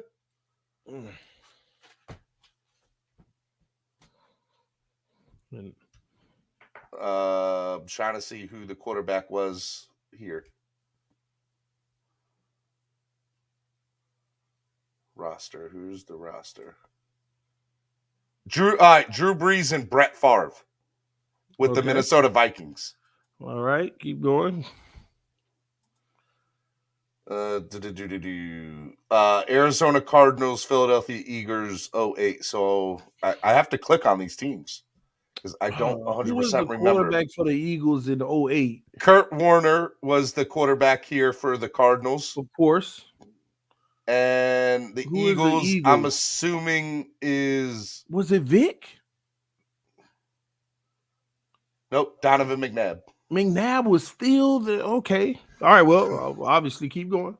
So that was 08. So we got one more year, maybe? Yeah, let's do. We went to 06. We went to 06 in the AFC. Oh, well, 07. So two more years. Okay. So we'll do 16. So we got Eli Manning and Brett Favre. Okay. And then we got who was the quarterback? At least give me one more in the NFC so we can match the AFC because I actually got 3 in the AFC. Well, then it's going to be what's his face here? It's going to be Rex Grossman. In what? No. In 2006. Well, in 2007, in 2006 was Rex Grossman, and I guess Drew Brees. Yep, Rex Grossman and Drew Brees. All right, I'll put Rex Grossman on here. And what team was that again? I don't even know. Chicago Bears. Historic defense. All right. Yeah. So, all right. So name the quarterbacks. Right. So in the AFC in 15 years, you got Sanchez. Mark Sanchez. Didn't win a Super Bowl. Nope. Went to 2 AFC back-to-back games. Had to have a historic unit behind him, right? Rex Ryan had a really good defense, yes. And what would you rank Sanchez on a good, above average, or average scale? I wouldn't even say he's good. I would put him below good. I would put him as average. I'd say, well, then we'll say good. We'll put it because I said below good. You said average. Good is the in between. So let's say good. You said below good. You gave me a scale of good, above What's the average, scale? Above average, and average. And average. And what do you say he is? Average. No way. No way. Mark Sanchez? Yeah, no way. What did Mark Sanchez ever do that wasn't average? No, you said good was the low. No, good is the high. Oh, okay. Well, then I'm wrong. Average, whatever the low is, TD, I'll take it. Yeah, that's average. Okay, well then average. I was going to say. We're on the same page, bro. Okay. Yeah, okay. So Sanchez is average. And remember, in order to win a Super Bowl, you need a quarterback that's elite, great, or really good, right? And if you got historic stuff around them, you get bumped up. Matter of fact, you finna write it down? Elite, great, really good. And then what was the other ones? Now, the next tier is good, above average, and average. Okay. And the last tier is below average, fair, trash. Let's just leave it at this. Elite, great, really good. Good, above average, average, and below average. Let's just leave it at that. Below average, whatever. So I have a rule where basically if you have something historic around you or something really great, it bumps you up 2 notches. 2 notches. Now watch this science behind it. All right, Sanchez is average, right? Sanchez is average, yes. Bump him up 2 spaces for that historic defense, right? Where is he? Good. Is that good enough to get a Super Bowl? If you have an historic defense, yes. No. He had a historic defense. See, this is what I'm saying. If your quarterback can at least be bumped up to the really good, you ain't winning one. Okay. All right. Well, let's keep going. Keep going. So, Blake Bortles. Blake Bortles, I have as above average. I think. Are you serious? I think when he was really good, bro, I think that. Jesus, Lordy Jesus. I think when Blake Bortles was on his game, he was above average. Let's ask the people. All right, in the chat right now, Blake Bortles, average, above average, good. Oh, my Jesus. What up, Flex? Flex said, hey, trash. This man said above Trash. average. Bro, we talking about Blake Bortles, man. Steven, stop that, man. Stop giving everybody these factors of love, man. Blake was trash. Blake was trash. But let's say average though, because we ain't gonna. I'm actually giving him his highest point of average. Okay. Okay. All right. So Bortles is average. Can he make it to really good with anything historic around him, which No, he he had, cannot. right?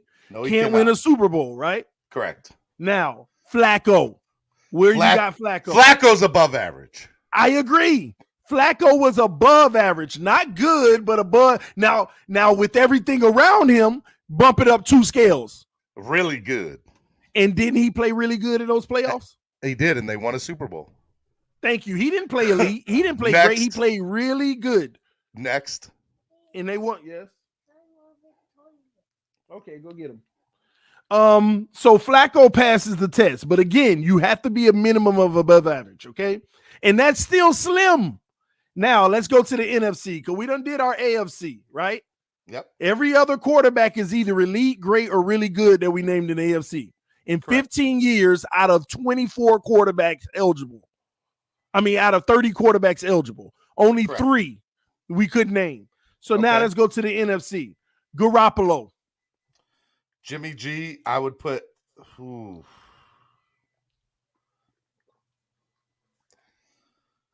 I'm gonna go just because he's been, he's been to a Super Bowl now, and he has a chance to go to. I'm gonna go above.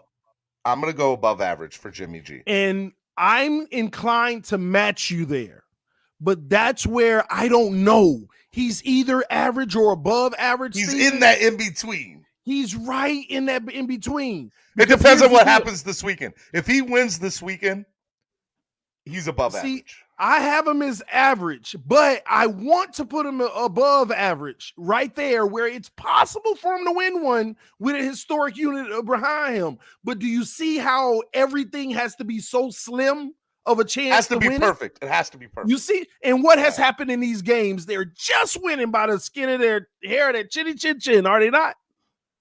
That's true. That's true. So Garoppolo is the one I'm like, the book is still out. He's average, but sometimes I feel above average. So he's right in that cusp that you don't know. So it's fair to say, okay, let's see.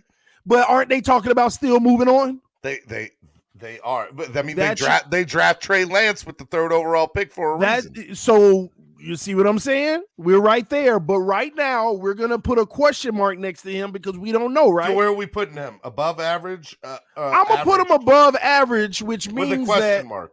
Yeah, that means that with the historic unit around him, he can win one.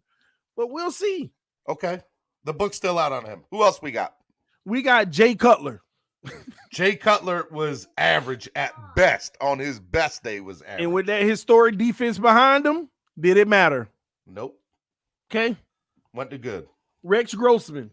Rex Grossman was I'm gonna probably say below average or average. You go watch yours. Yeah, that's yours. What'd you say? My bad. I'm gonna say below average or average for Rex Grossman. Yeah, and I don't even know. We ain't got to talk about him. Just put an X. We already know with anything historic around him, which he had, it still don't matter. You're not gonna win it, right? Yeah, they got killed in the Super Bowl by the Colts. So Steven, this is what we're talking about here. Basically, we went 16 years out of 60 quarterbacks. 16 years, no, 64. All right, 64. And you got to remember a lot of these guys played in the same. So let's say 45 quarterbacks. No, 64 because they were still eligible that year. We're talking about every factor every year. You got to count all 64. Okay. It doesn't matter that That's Brady fine. went 10 times. Okay. 64 eligible chances. Only We came up with 6. Five. We came up with 6. Yeah. We came up with 6 quarterbacks out of 64 and that was just the championship round. We're not talking Super Bowl. We came up with 6 out of 64 eligible quarterbacks that even made it to an AFC championship, and only one of them even won a Super Bowl, and that was the only one that we rated the highest at above average, who had a historic defense behind him. Flacco was the highest. Thank He's you. the only, and then Jimmy G has a question mark. You see, but do you see what I'm saying? And the question mark is the one who that at least made it there, but showed up very small in that game. Was the main reason they lost. So this is why I talk about possibility versus probability. Yeah, it's possible for us to win a Super Bowl with somebody. But look at the odds. Can I? I'm about to flip flop. I'm about to flip flop, TD. It's okay because I've been presenting this to other people on the phone, having conversations. I'm gonna flip flop. All of them have flip flop. Man, I never looked at it that way. All of them flip flop. Tua ain't never gonna win us a Super Bowl. No, Tua can't. No. Don't say never. It's possible. See, the problem is one of these bums on here, Bortles or Sanchez, it was possible for them to win one. They just needed a few more things to go right. But what more can go right? You're asking to build a team around somebody that's unrealistic. And see, I would put Tua between average and I would probably put him at average right now. Exactly, Tua. And it's a fight to want to say above average because you'll be giving him more. You'll be giving him credit off of what you hope he's going to do. Yeah. You see what I'm saying? So this is the issue, man. This is the issue that. But you know what? With that being said, if we get an offensive line around him and we put another wide receiver or two, he could easily move himself to above average. And when that happens, but Steven, no. That's putting everything around him. That's having a great defense and putting everything around him. No. Don't say he'll move to above average, Steven. He'll move to good. He'll go up 2 notches. But that's the point. When you put everything around him, give him the 2 notches. That's it. You're not winning the Super Bowl if you get the 2 notches and you're just good. You got to be elite, great, or really good after those 2 notches. You're not like it is a fair point. Fair point. You have, bro. And here's the saddest part about it.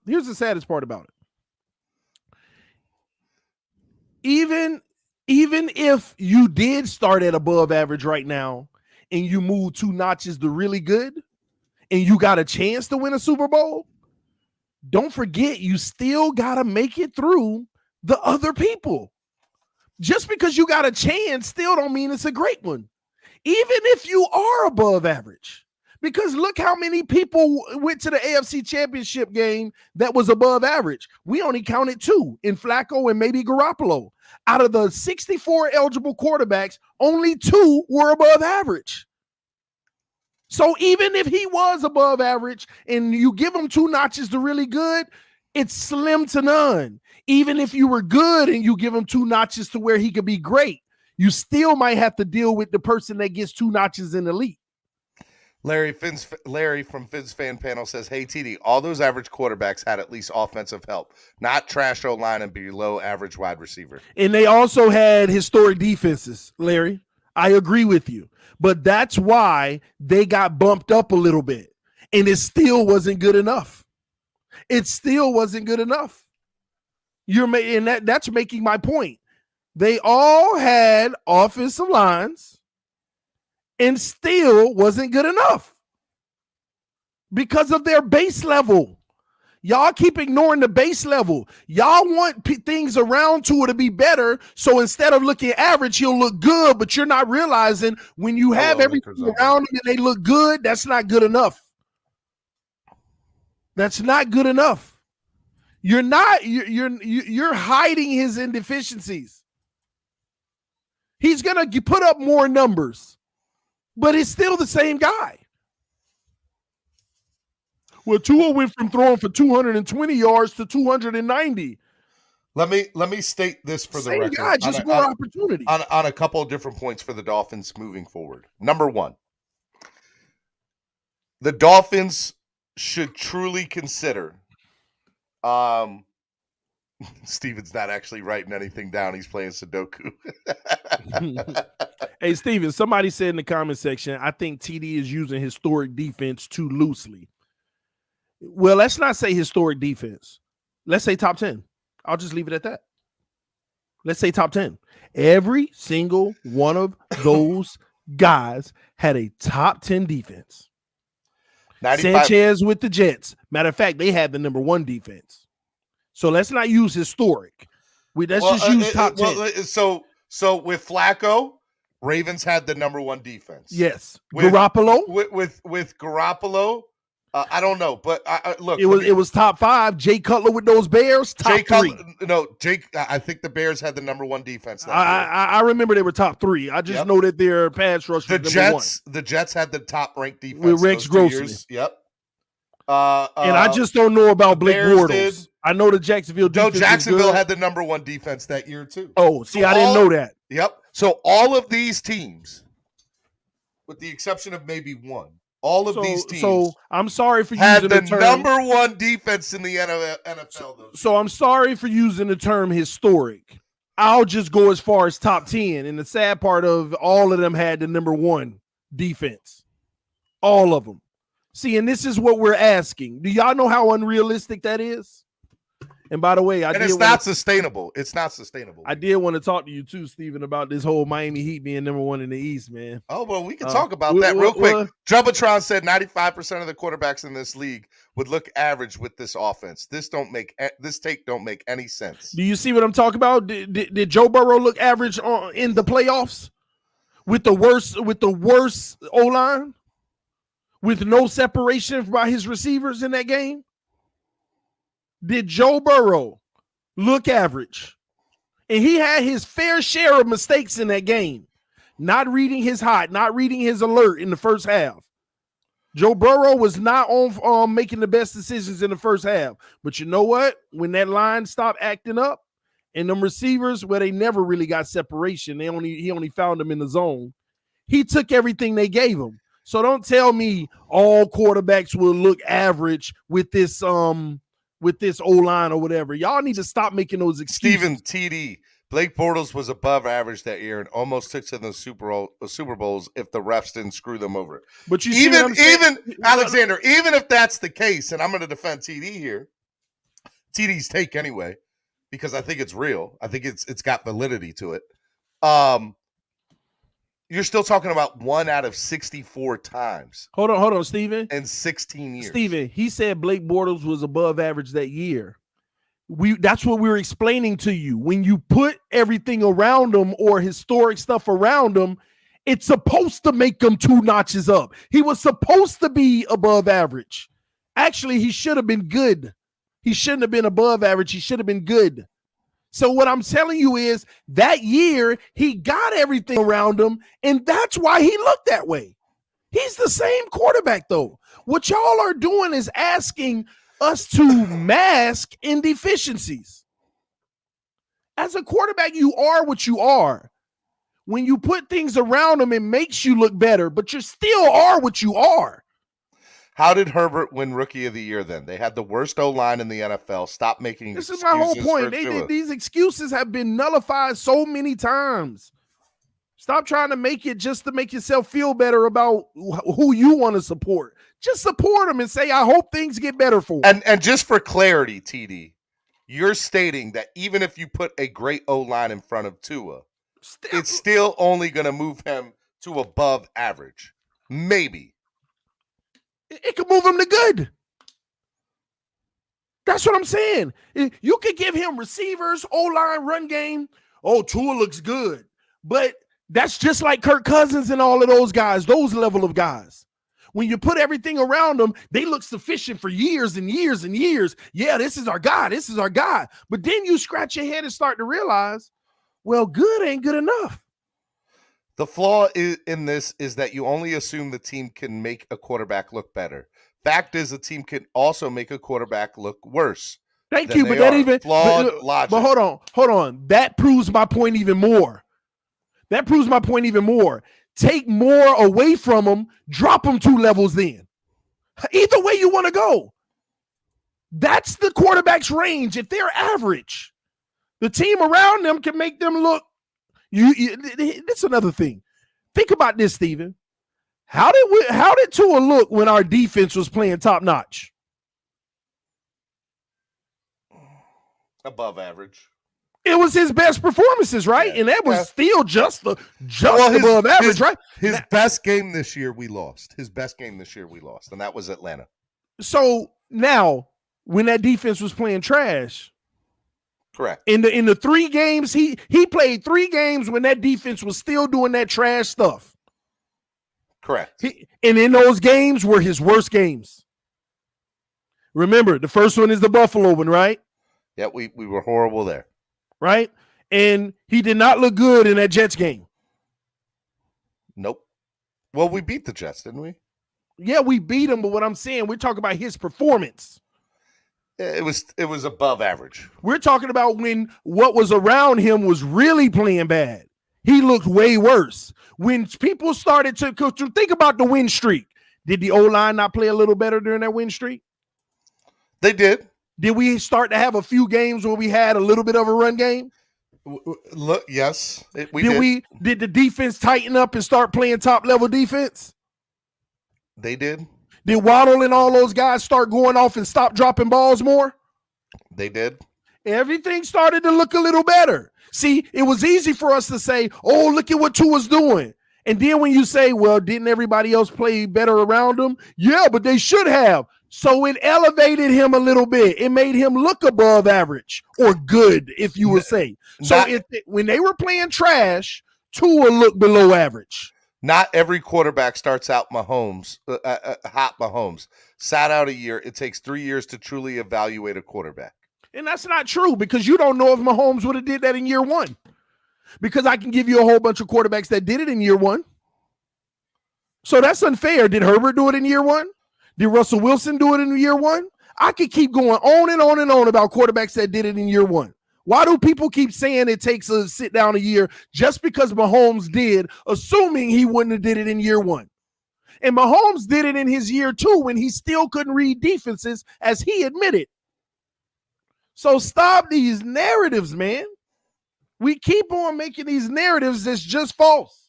There are so many quarterbacks that balled out year 1. How did Cam Newton look year 1? How did Lamar look year 1 with his legs and what he does well? So just as many as y'all want to say struggled year 1, I'll show you 5 quarterbacks that actually look good year 1. Came in with their draft stock. Burrow looked good year 1. He just got hurt. Plenty of people look good right away. You can spin stuff to fit a narrative. Yeah, you definitely can, but that's why I bring at least logic to it. When I gave you that 10 prongs of quarterback, Steven, the data validates it. Well, look. The data validates it. The numbers do not lie. 64 chances in 16 years, and there's only 6 that we could come up with. In all 6 of those scenarios, 5 of them weren't good enough. 5 of them were not good enough. And the one that he was the highest out of all 6 of them anyway. Flacco. And plays at a great level. Had 0 turnovers. The man had 0 turnovers. Flacco won. Cutler didn't. Sanchez didn't. Bortles didn't. Grossman didn't. And the book is still out on Jimmy G. People always like to say, oh, you don't know what you talk about. But I actually do research. I actually go back in history and look at these things. I study these things. And when we talk about the money being added into this, it shows an even more validating picture. When you go back and you look at the money in relation to this, it shows an even more glaring picture. It shows an even wider picture. Russell Wilson should have made it almost every year, but you know what? Once that money kicked in, it was a new sheriff in town that was making AFC championships, and his defense was no longer there, and he even dropped. 1 out of 64 is devastating, Crypto said. I'm gonna do you another one, Steven. Let's talk about Drew Brees. How great was Drew Brees? I mean, look, Drew Brees is top 10, 15 quarterback of all time. Because of the team around him, right? I mean, I just know he was great. Their team was led by a historic defense. And when I say, let me stop with the throwing out the term historic. I always say if you're like number 1, number 2, number 3 in the league in defense in any given year, you had a great defense and that can carry you. I went back and I was having this conversation with the homie G Firm the other day, Steven. We looked up Drew Brees' career, right? Mm-hmm. And we saw a glaring correlation that even opened his eyes with Drew Brees. When you look at Drew Brees' career, when Drew Brees made the playoffs and won 11, 12, 13, 14 games, the defense had every single year they won 12 games. Defense held everybody to 19. They won 13 games. Defense held everybody to 19. They won this amount. Defense held everybody to 20. And then you see all of those, what people don't talk about, you see all of those 7 and 9 years on Drew Brees' resume. Go back and look at the 6 or 7 years where he went 7 and 9 and crap. Defense gave up 28 points a game in almost every single one of them. Was he still throwing the yards and touchdowns and everything? Yes. He was still throwing all the yards and stuff because they put all their money on offense in those years. But when they stop investing in the defense giving up 28 points a game, this man was 7 and 9 so many seasons. Go look it up, ladies and gentlemen. Go look at Drew Brees' win-losses. Codeine Bama says none of those guys were injured year 1, though. What are you talking about? Talking about Tua being hurt year 1. Oh, Joe Burrow was injured? What are you talking about? Tua. Oh, Joe Burrow was injured? What are you talking about? He was. Joe Burrow was injured, and not only did he even come back, but he came back even stronger, better. Because when he had to sit down on the couch and couldn't do nothing physically, I bet you he was actually learning the playbook. You can't make this stuff up, man. You know, it's funny because like I come at things from a different way than you do. I'm not as technical, I think, as you are. I don't necessarily look at those numbers, but when I do look at them, they are very eye-opening. This was very eye-opening. This was actually beyond eye-opening. Because, Steven, at the end of the day, we keep on scratching our head every year. How did we get here? How did this happen? Man, I can't believe this. Just study it. You'll believe it. You'll already know what's going to happen before it happens.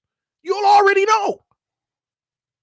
You'll start to know what are the odds. So 2 things. Until Miami gets an above-average quarterback on a consistent basis, we're not doing anything. And that above average has to be shown without everything around them. Remember that. That above average has to be shown without everything around Deshaun them. Watson might have been on a 4-12 team, but he was above average. He played really good on a 4-12 team. Really good. So when you bump him 2 levels with everything around him, he becomes elite. He becomes elite, TD. That's the point. Oh, boy, you got me excited. All right, I'm flip-flopping. Y'all know what I do on here, flip-flop for some of the number 1 Miami Dolphin morning show. Go get Deshaun. Go get Russell Wilson or go get Aaron Rodgers. We're sitting here. What we doing? What we doing, Steven? Go to an AFC championship game and lose we twiddling our thumbs with the same thing year after year after year after year after year. Over and over. I mean, at what point are we going to get tired of it? We are tired of it. I'm tired of it. No. It ain't enough people tired of it, Steve. You can hear it in the narrative. It ain't enough. Again, let me be clear. Let me tell you. You have to show a level of above average with nothing around you. I'm going to get killed in the chat for this. There have been 2 times that my narrative is totally 100% changed this year in the Tua category. The first time I was the big Tua supporter.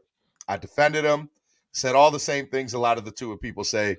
TD comes on here, shows me the Deshaun Watson clip of him breaking down defenses and everything. I flip-flopped. Flip-floppers, number 1 morning show. You come up here this morning.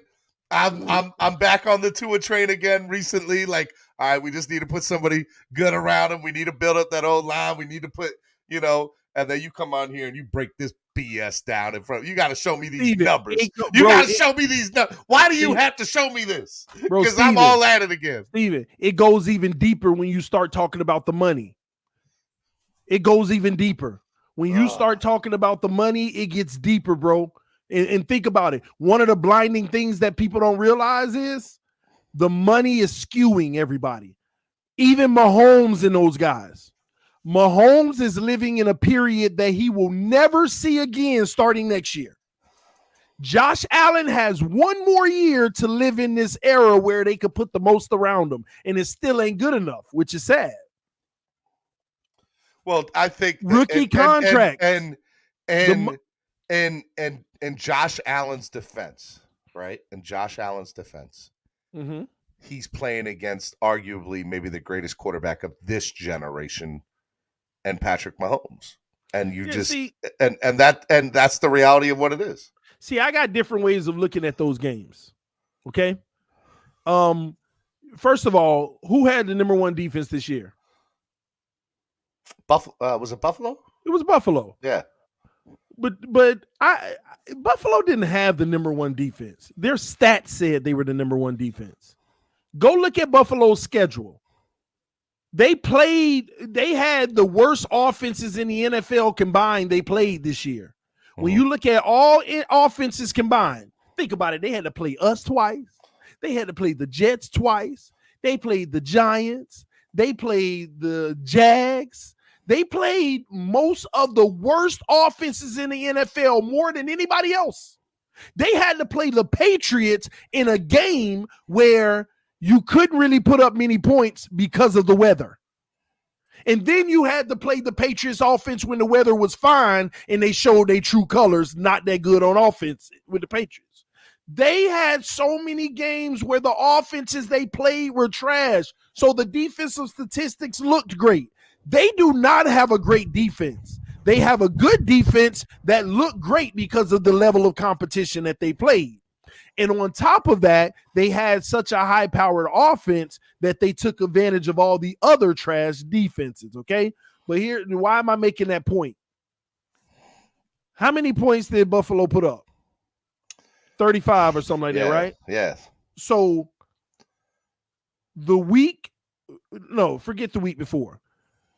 Buffalo and Kansas City. How do they look against teams that run man-to-man coverage, send pressure? How do they look? Just go back and watch through their season. Go look at every game they lost and look at the defense that was deployed against them. Either team could have ran man-to-man in that game and sent pressure. They would have still got burnt on occasions, but neither team would have scored over 30 points. Neither team would have scored over 30 points. They ran all that zone because they were scared of the run and they didn't want to get beat deep. But neither team would budge off of who's going to take the chance to actually man up and play coverage. Because both of those quarterbacks have one thing in common. They have an issue getting rid of the ball quickly when you play man-to-man coverage because they thrive off of wide open guys. They thrive off of zone coverage. That was a game of zone. Both teams ran zone 90% of the time. The Chiefs ran it, I would say, actually like 80. Cameron wants to ask if Tua starts 17 games and goes to the playoffs next season, is he considered above average? No, because if he wins games and go to the playoffs, it's going to be because we fixed the O-line and we put some weapons around him. Is he going to be considered above average? He's going to be considered good. The moment, and you're saying the moment we can get there, but the moment we face Buffalo in the playoffs or we face, say, Kansas City in the playoffs, we're gonna lose because we just cannot compete with them. So Cameron, no, he won't get to above average. He'll actually be better than that. He'll get to good, right up. It's the level above average. He'll get to good, but to win a Super Bowl, you can't just be good. See, that's what I'm trying to tell y'all. You ain't seen the best of Tua. Tua is average right now. When you put everything around him, he's going to go to above average, then he's going to go to good. That's what he's going to be. He's going to improve and go to good. He's going to be a good, maybe outside chance, a really good quarterback. Exactly. So, yes. So when y'all sitting here saying, man, we made it to the wild card and we lost, but didn't Tua look good? That's what you get. TD and I are going to be here like, him. Yep, we told you all this back in January 25th, 2022. But this is what it looks like with everything around him. But I'm sorry. But you have to become really good. But if you go out and get Deshaun Watson, Russell Wilson, or Aaron Rodgers, at a minimum, you already got a base level of good before you give them what's around them to bump it up. You see what I'm saying? Because, listen, if you get an O-line in a run game, do you see any scenario Miami beats either one of those teams in the playoffs after what you just saw Sunday? Go get me the best O-line in the NFL. Go give me a run game. Is Miami going to beat Buffalo or the Chiefs the way they were playing on Sunday, where they weren't turning the ball over and they were running them offenses down the field? Is Miami going to beat them, yes or no? No. So what are we doing? Insanity, expecting the same thing, expecting different results. And we're going to get a different result, but we're not realizing that different result is an improvement, but it still ain't good enough. It still ain't good enough. That's the point, ladies and gentlemen. We all know that if everything is around Tua, he's going to look better. He's still going to be the same guy, but he's going to look better. He'll have better results. But is it good enough?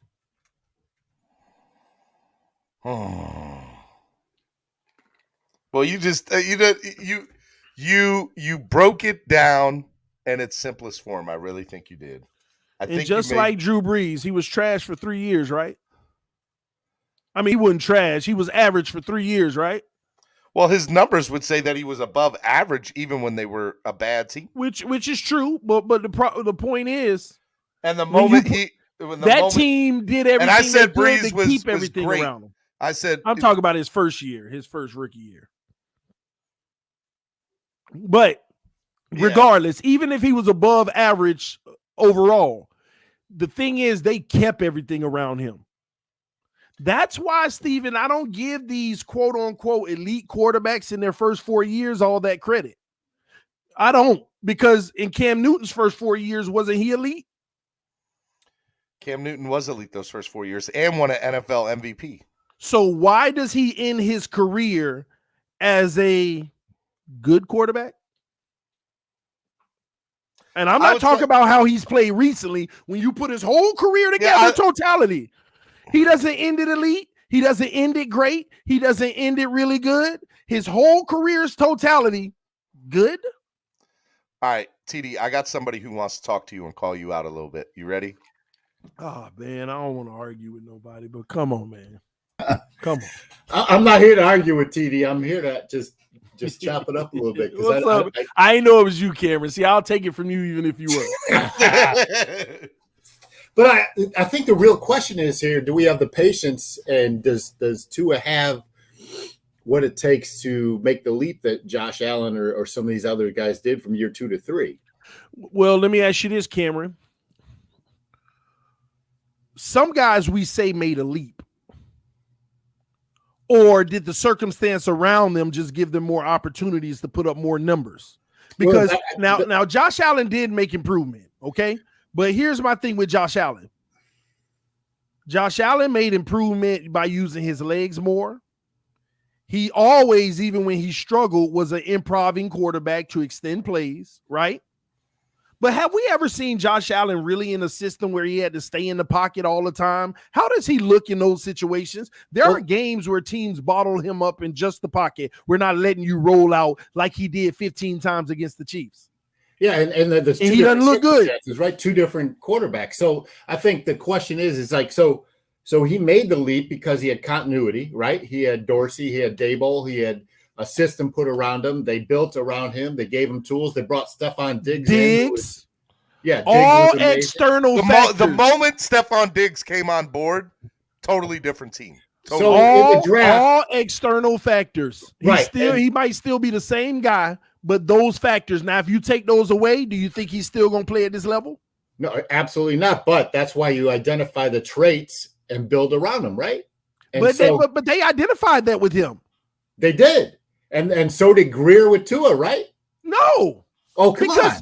Because Tua's not even showing those traits. Remember, Josh Allen's game is predicated of his ability to extend plays and just make plays with his legs. That's why I told y'all Josh Allen may have not looked like the greatest thing in his first 2 years, but you saw those flash throws and stuff. What made the difference is you knew that he deserved to be built around because he had an element that Tua doesn't have.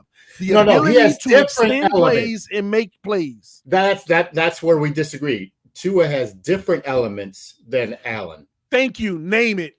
Name them. Let's go. Elite. Oh, well, now you. First of all, ain't nothing elite about his game, but go ahead. Accuracy, timing. See what's accuracy? See what's accuracy? Completion percentage? What you talking about here? Completion percentage. No, accuracy is not completion percentage. Yes, Those are two different things. Let me tell you what accuracy is.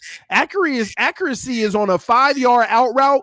You put the ball out towards the sideline so they can catch it and run up the sideline. Completion percentage. No. See, Cameron, don't do that to yourself. Everybody in the comment section hear you right now. It doesn't matter about the comment section. I'm not looking at those guys. We're getting roasted anyway. We're getting roasted anyway. But you should, because accuracy is not the same thing as completion. Okay. So, if I got a 5-yard out route and the first down is for 7 yards, as you see, Waddle got mad all the time about it.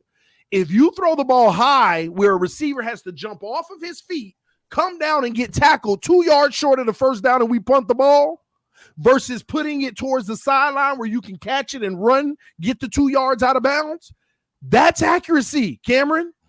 Not completion percentage. Everybody starts saying Tua's accurate because of 70% completion percentage. That's where we are getting skewed. Tua said it himself. I wish I was on my channel. I'll play the clip because I got it loaded. In a game where he threw 80% completion percentage, the commentator, Tua, your accuracy is so great, blah, blah, blah, blah, blah. Tua shook his head right here in front of her face on national television and said, yeah, but I got to be better with my accuracy. You know, my ball placement needs to improve, my blah, blah, blah. I said it. I said, you know what? Good game by Tua, but I did not like his ball placement today. People were like, oh, you a hater. The man had 80% completion because that's not accuracy. I am not disputing what you're saying. What you're saying is accurate. What I am saying is that's what Tua has to win with. With what? His accuracy, his timing, the way he looks off defenses. But he struggles in it. Hold on. No. But he's not going to run over people like Josh Allen does. He's not going to run a QB sweep and take it 15, 20 yards and knock over linebackers. I agree, but you're making a point that he actually struggles with, though. He has to win with. I agree. He has to win with that, but he struggles in it. He struggles in it, Cameron. No, he's better than Josh Allen in completion percentage. He's better than Mac Jones. But it's unfair. It's unfair to say that he's better than them in completion percentage when they take more shots down the field, which is a lower completion percentage throw. And on top of it, Tua is number 2 to Kyler Murray in completion percentage and throws over 20 yards. Because he throws 1 or 2 a game and they're 50-50s and Parker comes down with them. I mean, let's call it what it is. I mean, but you did say something false, though. You did say something false. What? You said that, better than Josh Allen and all of those guys in completion percentage. See, when y'all was on that high and Tua was throwing for 70 and 80% completions, it was all good. In one game versus Tennessee, he dropped 4 points in completion percentage. He finished the season in highest completion percentage, bro. What did you say? He's like number 7 or 8. Oh, Joe I Burrow, Murray, Aaron Rodgers, Dak Prescott, Derek Carr, Jimmy G, and then Tua. Yeah, I thought you said highest.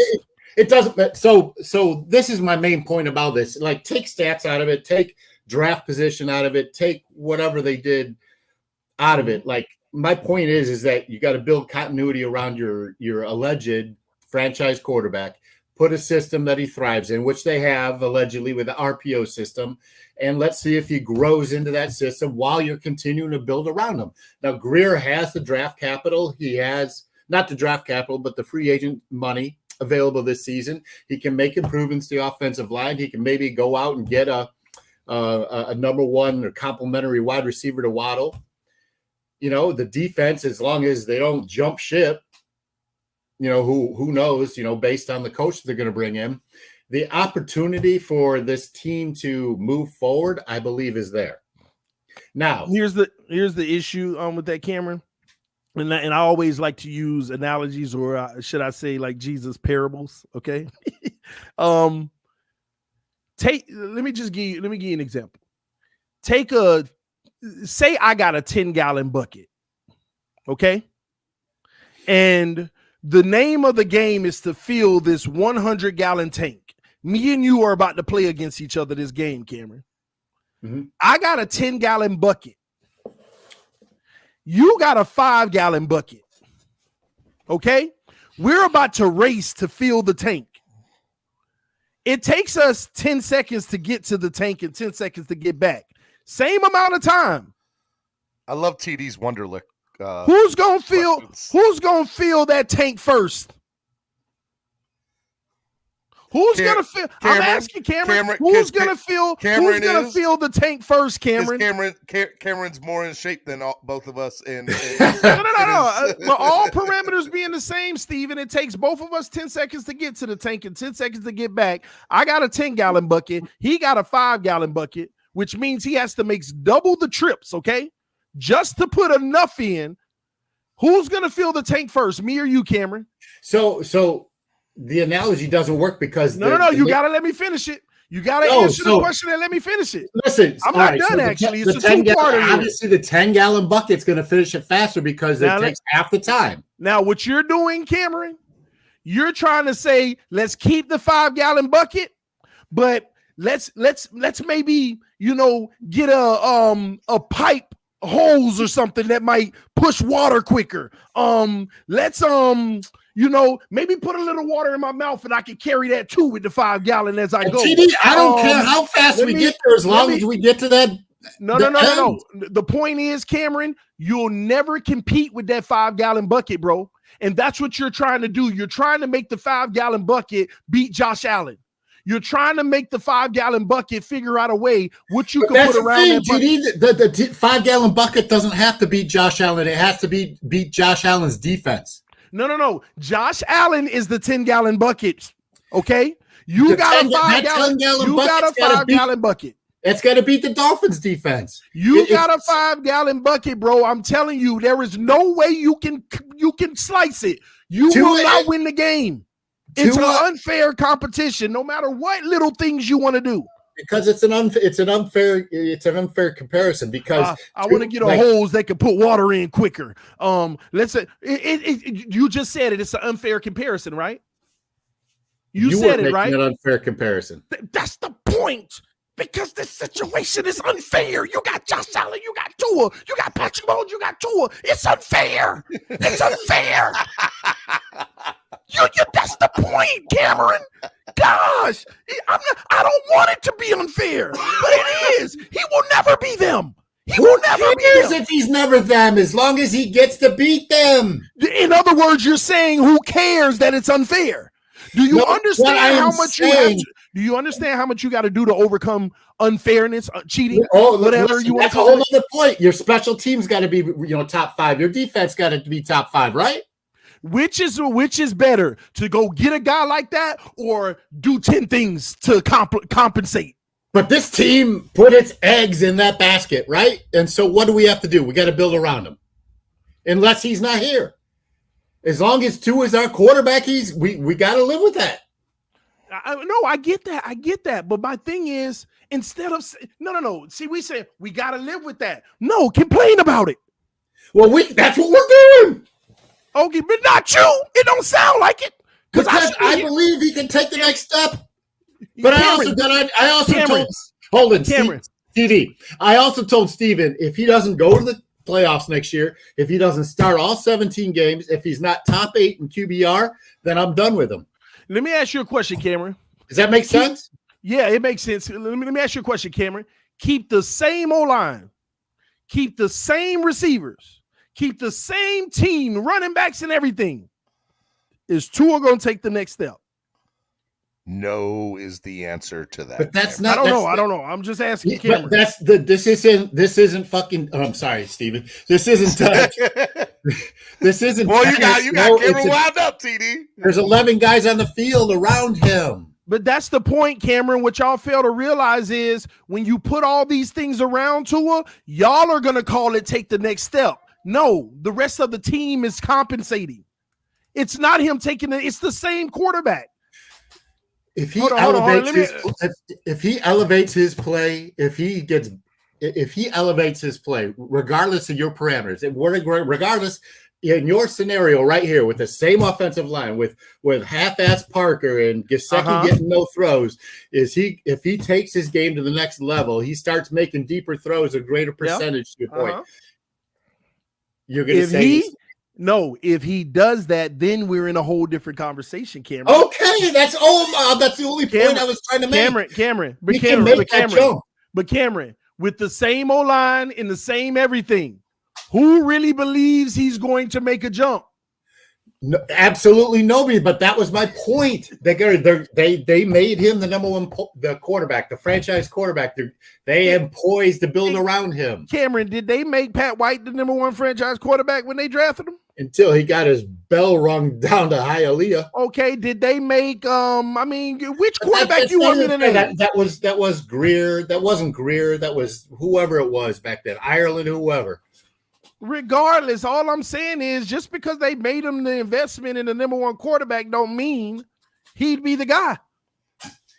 Well, he's the guy until he's not the guy. Yeah, well, that's true. But the point as a fan and having this conversation is to talk about the fact that we need a guy. And not only that, we've been having this same conversation, Cameron, for 20 years. 23, Steve. Let's not round. Okay. 3 years ago, we were saying 20. 23 years, Tua has been here for 20 games. Does he not deserve a third year to see if he makes that development? I mean, much to our chagrin, right? Cameron, let me answer this. I would have said yes, he deserves a third year. He should have kept Rosen there. But with that being said, when you break down the last 16 years, when you break down the last 64 quarterbacks, like the numbers don't lie, Cameron. Listen, if it doesn't work, it doesn't work, and it's not working. So what's an extra year for us to be in the same boat that we were going to be in? It's like chasing something. It's like chasing something that ain't going to get you to the ultimate goal anyway. See, we're having this war, not you, Cameron, but people are having a war on whether Tua could be good or not. That's not the ultimate goal. The ultimate goal is a Super Bowl. Correct. So I believe Tua can be good on my scale of elite, great, really good, good, above average, and average. I believe Tua can be good. Out of 10 tiers, I believe he could be the 4th tier. And if you want to go on a percentage basis, that's 60% guy, right? And that ain't bad. That's a guy who can continue to win games in a regular season. He might take you in a first or second round playoffs. That's all possible. He might take you to a first or a second round playoffs. TD, and that's fair. I think he takes it up to the 70%. You know, with the opportunity to take it, I'm good with that. If you take it up to 70, I'm good with that. I would roll with Tua, but again, is Jimmy G in that same 70%? Jimmy G, we have him. We have him above average. Jimmy G gets to the 70 though. He gets to good or really good. And he has tools around him. That's all I'm saying is that they can build around a 70% quarterback and go to the Super Bowl. No. But you can't. But the 70 can't be after you put everything around them. TD's saying his baseline is average, and if you do that to above, that only gets you to good. And in order to win a Super Bowl, you need to be really good, great, or elite. All right, let me ask you this. Out of his draft class, right? Herbert, Burrow. Payday is on Friday. Pat ain't white and Tua ain't good. That's the comment of the day. That's a good one. Commentary with the win. That's the comment of the day. I love it. Gosh. That is so good. It's fair to say Herbert and Burrow have better tools around them, offensive line and wide receivers. Do right? they? Herbert had a worse O-line last year and broke all rookie records. He had a losing record, right? No, see, that's the difference. Y'all keep on going to win-loss. When we talk about quarterback, we're not worrying about the win-loss. We're trying to worry about if you worth being built around so that we can get those wins with you. That was my original statement. You got to continue to build around Tua. And Herbert had a baseline. Last year, Herbert was really good. In 2021. That told you if you put everything around him, he has an opportunity to be elite. That's the point. His baseline without everything around him was really good. Now he had offensive weapons, but he didn't have a great O-line because everybody say, well, our O-line don't allow us to use our weapons. And then when our weapons got hurt, well, we ain't got no weapons. Which one is it? If our O-line don't allow us to use our weapons, then don't complain when they all got hurt and say we don't have weapons if we wouldn't have been able to use them anyway for the O-line. That everybody keeps moving the goalposts. We're talking baseline with nothing around you. Put it like this, Cameron. Tua Tagovailoa with nothing around him, let's just say like right now, right? Which is false. He does have stuff around him. But if we want to go off of people's definition of nothing around him, was there a lot of opportunity and meat on the bones that himself left on the field when he did have a clean pocket, when there was a wide open guy? Was there a lot of meat on the bones that he left? He did win games. No, see, you don't answer the questions, Cameron. No, you strip everything down. Like if Herbert and Burrow and Tua. I asked you to evaluate Tua's season this year and last year when they did give him time to throw the ball, when he did have wide open guys. Did he leave a lot of meat on the bones? I don't think so, man. Like there was 3 or 4 games in a row. He had over 100% QBR rating, man. Like we won 7 games in a row for, it wasn't because of he left meat on the bones. The defense was playing lights out. We had a softer schedule, but Tua was progressing and making better throws and decisions. So Tua didn't have no overthrows. He didn't have no underthrows. He didn't have no interceptions that were just not like he did in the last 3 games. Like the last 3 games, he regressed, right? No, Cameron, this was his whole season. You forget the Atlanta Falcons game. You forget the freaking. No, I don't. I'm not forgetting that. He had a string of 4 or 5 games where he was really, really good. And that's where you base like what you can see over a prolonged period of time over with further development and tools around him. That's what I'm saying. What games were those, Cameron? Oh, let's look this up. All right, guys, while they're doing that, this is the #1 Miami fan morning show, Clock Blockers. I'm your host, Stephen D. Alongside me this morning on the panel, I got TD Fins Talk from TD Fins Talk on YouTube. Make sure you check my man out. And I got Cameron 954 from East 32 Dolphins Tailgate. We're out here having a good time. I need y'all to hit that like button. Hit it, tap it, double tap it. Let people know that you're watching the greatest morning show on YouTube. Let's go. Go ahead, Cameron. I'm just trying to figure out what 4 or 5 game stretch where he was on fire. Because my story about Tua Tagovailoa was he was consistently inconsistent. So let's just go back to when he did come back to play. October 17th, first game, 70% completion, good completion percentage, threw a pick. Let's give him a good game. The game he didn't start, the Baltimore game, starting with the Jets, Carolina, Giants. All passer ratings over 100. Jets, Carolina, Giants. 3 of the worst teams in the NFL, but I'll digress. Give me the 4 or 5 stretch. You talk about a 3-game stretch, right? 3-game stretch. I said starting with Baltimore. 3-game stretch. Hold on. You want to include Baltimore where he was 61% completion percentage? Dude, 0 touchdowns, 0 interceptions, 0. No. He had 0 touchdowns, 0 interceptions, but he managed that game. The defense won that game. I'll give you that. We definitely know that because the Ravens, they scored 3 or 10 points or something like that. And at the time, Carolina's defense wasn't the worst defense in the league. That's true. Cameron.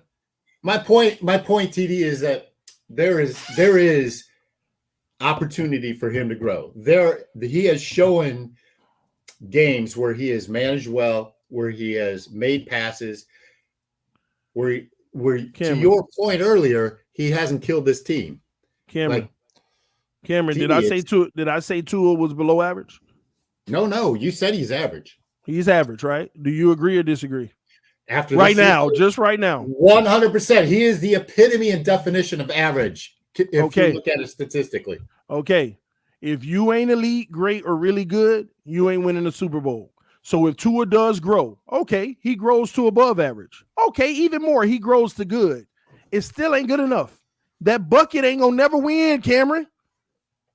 That 5-gallon ain't gonna never get it done. And by the way, really good can win you a Super Bowl, but it's rare. You know how rare it is. But that's that with Grossman and Dilfer and going back to all those guys. That's what we're chasing. So let me ask you this. But that's what we have. No. See, I don't care what we have. That don't mean you have to settle with it and glorify it. No, I listen. If we went out and got Rodgers tomorrow, man, I'd be the happiest guy. Let me ask you a question. Are you happy with Jesse Davis? Hell no. Do you want to replace him? Yes. It's okay to say that when that's what we have. Jesse it's okay Davis, to say. Why is it the same thing for 8 years? But you know what? But even with that being said, why is it okay to say that but not say the same thing about Tua? Because Jesse Davis has been doing that same mediocre or below average play for 8 straight years or so more. Let's cut X and go ahead and let Noah Igbenogany start then, Cameron. Because Noah, whatever his name is, hasn't proved that he can do what X does. He ain't given the opportunity, just like they holding Tua back, right? That's up to the coach. That was Flores, right? That's what the narrative is, right? So let's start. Let's go ahead and get rid of Byron or X and just put Noah there. Let's start him. Okay. All right. You good with that? You know what, Cameron? You're not. Don't even lie, bro. No, I said this on your show. I think one of those two are gone. I thought it was. I think it would be Needham who gets that opportunity over Igby. I'll do you one better.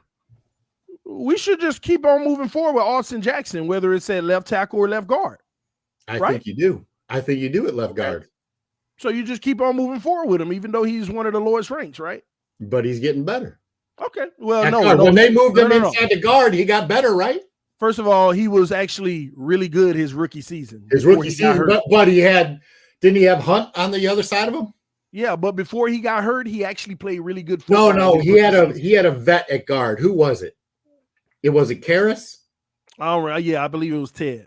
But I'm saying at left tackle last year, he played actually very well before he got hurt. But he had a veteran next to him, right? That set him. Well, maybe. I'm just saying he played very well. After that injury, he's kind of declined. It wasn't horrible. Then this year, it was really bad at left tackle. And then when they moved him in the guard, you saw a little improvement, but it was still not good at all. So he regressed. So he's worth continuing with. He regressed. Now listen, if I say that he's worth continuing with inside at guard. So the only thing we need to replace on this old line is a right tackle in Jesse Davis. I'm not happy with the center either. No. Hold on. Who are you talking about? Because we got no center right now. Dieter played the last 3 games. Our center played fair this year. No, it wasn't like the past where they were getting pushed back on every play. You know who played really good at center and is no longer here? He got cut for some stupid reason, or because he spoke up against Flores, or the offensive coordinator was Austin Reeder. Okay, but I'm just saying, I actually think Dieter was just fine at center. Dieter was just fine at center. You know, because he played a total of 5 games. He has enough to build upon and see if he can move forward, right? So based off of your own logic, the only thing we should be looking at is the right tackle. Because the right tackle was a really bad position for All right, so TD, let me ask you a question. If you only upgrade the right tackle position next year on the offensive line, can you then reevaluate Tua's baseline? Well, Fairly. Here's the deal. I could evaluate Tua's baseline now. I don't need any changes. No, but that wasn't the question. Let me tell you, I don't need any changes on any position on this team to evaluate his baseline. You know why?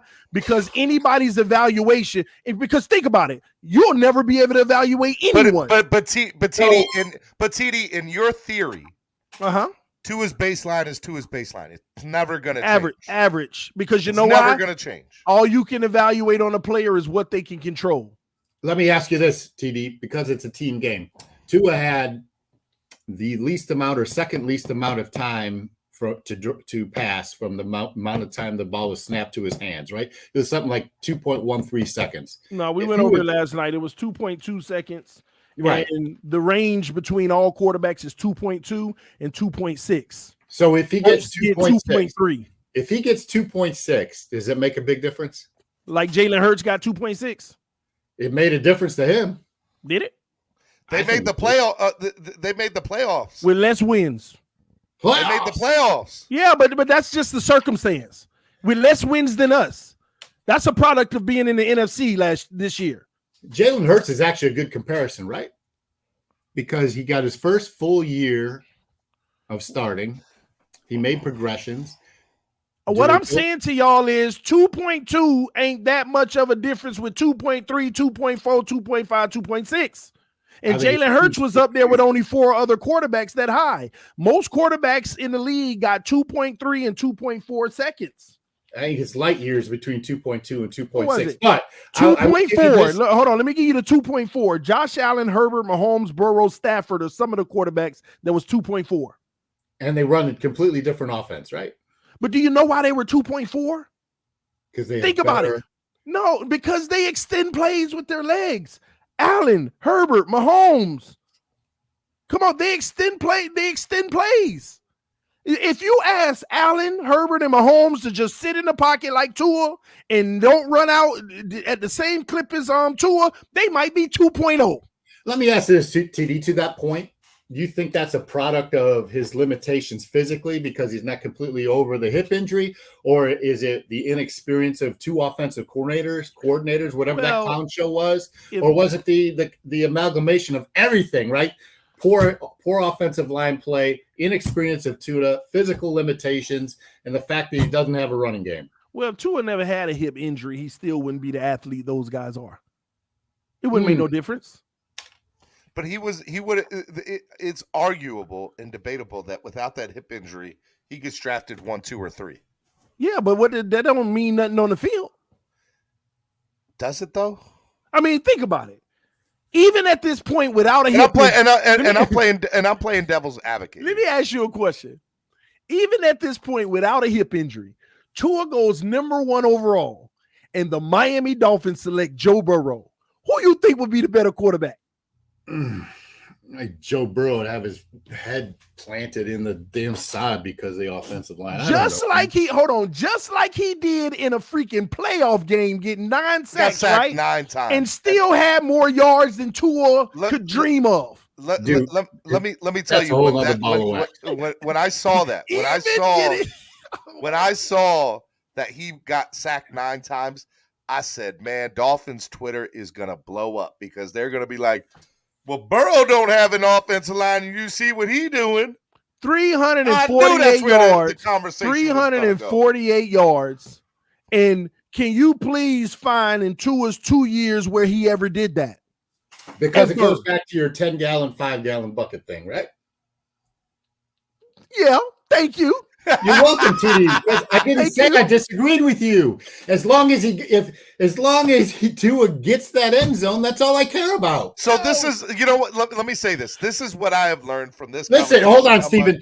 Burrow got his ass handed to him that whole game, but that 4th quarter, his defense kept him in it. Vrabel should be fired for the decisions he made, but Burrow made a 10-yard out to Chase that gave the team the chance to win that game. Right? Tell me Tua can't do the same thing. That's all we asked him to do. And then in those biggest moments, where in the heck was he throwing to? Why did he throw it in the dirt? You see what I'm saying? So this off his listen. Cameron, the answer is every quarterback can, but will they when it matters most? Right. To answer your question, every quarterback can, but will they when it matters most? Tua when it mattered most. Buffalo, Clemson, Tennessee couldn't do it. Listen, some of those throws in the Tennessee game, I'm not going to put all on Tua because of the conditions, but I get your point. I agree with your point. But my original point, TD, don't have an aneurysm on me, brother. I love you. What conditions? Dude, I was at that game. Tell me the conditions in that game. Dude, it was hailing out. Bro, he couldn't even hold on to the ball, but neither could Tannehill. Tannehill didn't even. Hold on, TD. I'm agreeing with you. My point is that I believe Tua can make those adjustments, learn from those experiences, and grow into the above-average quarterback. That's all I'm saying. You do know it was colder in the Cincinnati game in Tennessee, right? No, but it wasn't wet like that. Cold doesn't matter. Bro, I was up there freezing my dick off. Bro, I was like this because of the sleet and rain at 30 miles per hour wind coming at me. Tannehill did not attempt to pass going to that side of the field. But regardless of, you still got to make the play. In that game in Tennessee, did Tannehill make some plays? Did he not make any plays? Tannehill made plays with his legs. He made short check down throws. So that's it. He didn't have no intermediates to AJ. He had no good big time plays. He had in the third quarter, fourth quarter, he did, man. When the Dolphins defense was getting worn down, absolutely. All I'm saying is Tua was a 47% completion percentage in that game. Oh, it was horrible. And they dropped 3 picks, Cameron.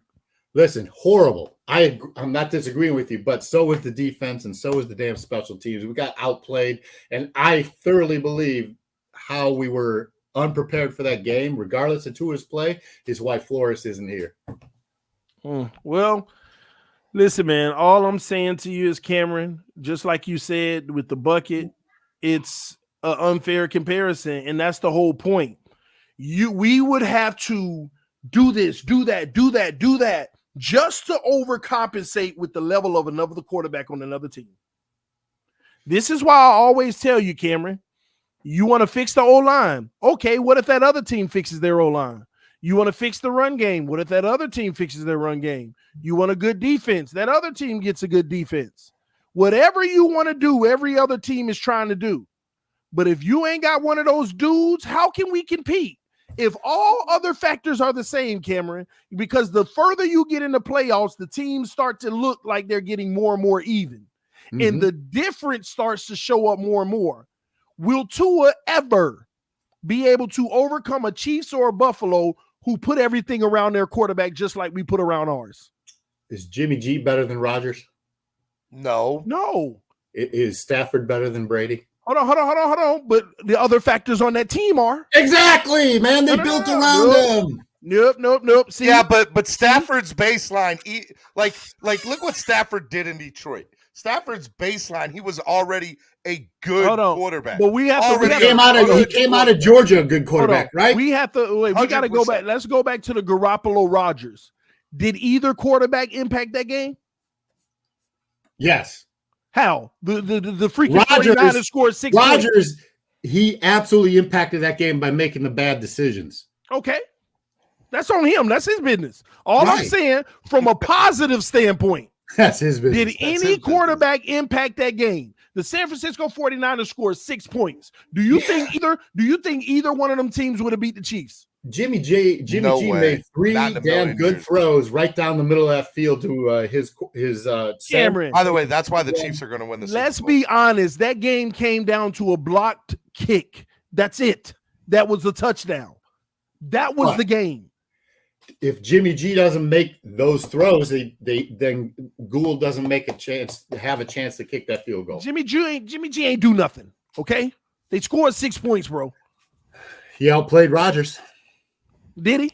I have a question. They won.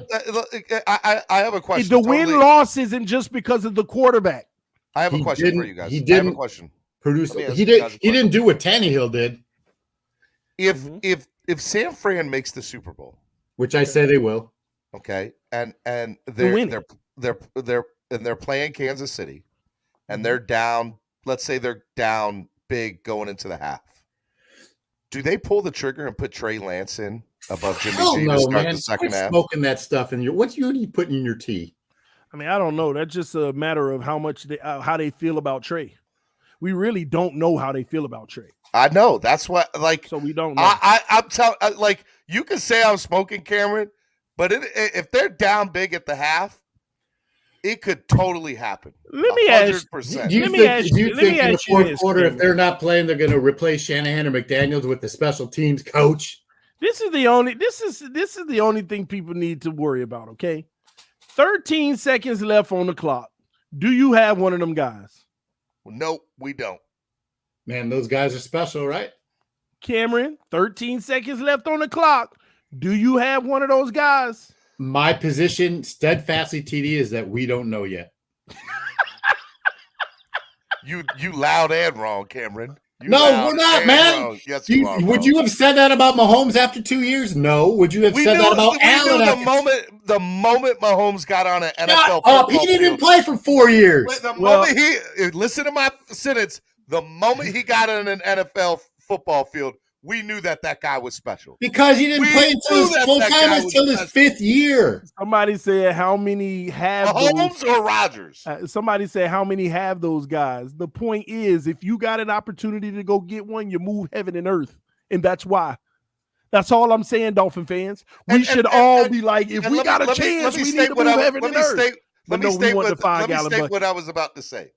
I'm going to say, based on this conversation and millions of others, Tua fans, I do not think if they're real Dolphins fans are going to be mad if they upgrade at the position. If they're real Dolphin fans. If they're real Dolphins fans. But you know how many people would be upset if they upgraded at the position? What's an upgrade? Rodgers? Watson? Oh, no, Russell let's Wilson. get something straight. There's a lot of let's get something Wilson straight. is an But first of all, he is an upgrade. He's Wilson an is upgrade. 100% an upgrade, bro. See, you know what? Kirk Cousins is an upgrade. Yep, Derek I said Carr it. is an upgrade. Yep, Derek Carr is an upgrade.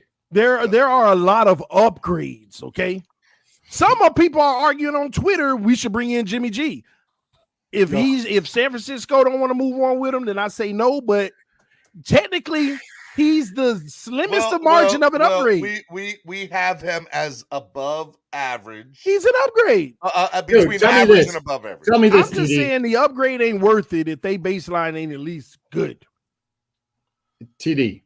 Above average. Who is a better team? Like, freaking Jimmy G did everything possible to lose that game against Dallas, right? Until Dallas lost it for themselves, right?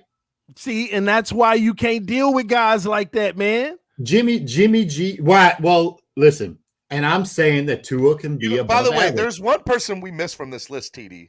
Jared Goff. We should have put Jared Goff on this list too. Yeah. TD. Yeah. TD. You live in Dallas? I lived in Dallas for 10 years. You in Florida now? Mm-hmm. Orlando? Central Florida, yeah. All right. When Tua wins a playoff game next year, you're buying me a steak at Charlie's Steakhouse. You know what? That's fine. What team is he going to be? By the way, I'm coming. So whoever wins, I'm winning that. What team he winning it for? That happened on my show. I get a steak too. what team is he winning it for? With the Miami Dolphins. And if he lose, then what? Then I'm buying you a steak. I don't want the steak. Just send me the money that it costs. No. We're gonna chop it up live. No. I'm there. I'm there. So No, because I get a free meal out of this. I ain't gonna go there, Steve. See, but here's the deal, though. I'll actually take that bet. But here's the deal. You're missing the whole point of it all, Cameron. I'm going to take the bet, but at the same token, nobody said we can't go to the playoffs and we can't win a playoff game. We never said once that. When you get to that divisional round or that even the championship or the Super, all I'm saying is we ain't gonna hoist the Lombardi with that man, and that's my goal as a fan. Mine too. My goal ain't just to sit, you know what I mean. So that's the only thing that matters. At the end of the day, there are a lot of quarterbacks that can take you to the playoffs and lose for you eventually. If Tua if he hypothetically keeps progressing to average, above average, and maybe very good over the next 3-4 years, and we get to the Super Bowl 4 years from now, 3 years from now, you're not going to be happy with that? That's the thing, man. Like, our fan base is jaded by 1972 and Dan Marino. Like, they want to have a Super Bowl tomorrow, and I get it. We're not jaded. We learn from history. So you just made a point. If you just made a point. If you're talking about possibility, like I did a whole stream on this last night, Cameron. You're living in a realm of possibility. I live in a realm of probability. To win the Super Bowl, we just went down in the last 16 years a 1 out of 64 chance. 1 out of 64. There was one exception out of 64. And he still met the criteria, though, Steven. So technically there was 0. He actually met the criteria. He went from above average to really good. So really it was 0. And the person that was a question mark is between average and above average, and that's Jimmy G, because we don't quite know. So Cameron, I'm sorry, bro, but 0 out of 64 have done it. I'm sorry. It's possible still, because you could still go back to who was it, Trent Dilfer or whatever. So, yeah, but you know what? So based on your theory right now, you said Wilson's an upgrade, but he hasn't been to the Super Bowl in God knows how many years. You know, Rodgers, is he an upgrade? Because once again, Russell Wilson did it when he was, in my opinion, was an above average quarterback. The 4th round pick tells you that. With the Legion of Boom. Thank you. And it elevated him. And that's why they got it done. You take everything away, he at least ended up being a good quarterback without everything around him. And you don't think you just agree with me that Tua can be a good quarterback without everything around him? No, with everything around him. With everything around him. He can be a good quarterback. He needs to have that happen in order. The Legion of Boom. Wilson was a good quarterback with everything around him. Timeout. Wilson was great with everything around him. Yeah, he's a good quarterback with a crap team around him. Today. Okay, and if you put everything around him, he becomes great. Great wins you a Super Bowl. So the jury is still out on Tua, is my point, and that's what I said from the beginning. Not. He can be a good quarterback next year. If you put everything around him, Cameron. If you put everything around him. Yes, if you put everything around him.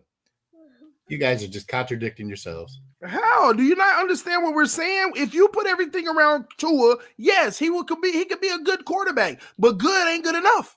Based on TDs, so you have below average, average, above average, good, really good, great, elite.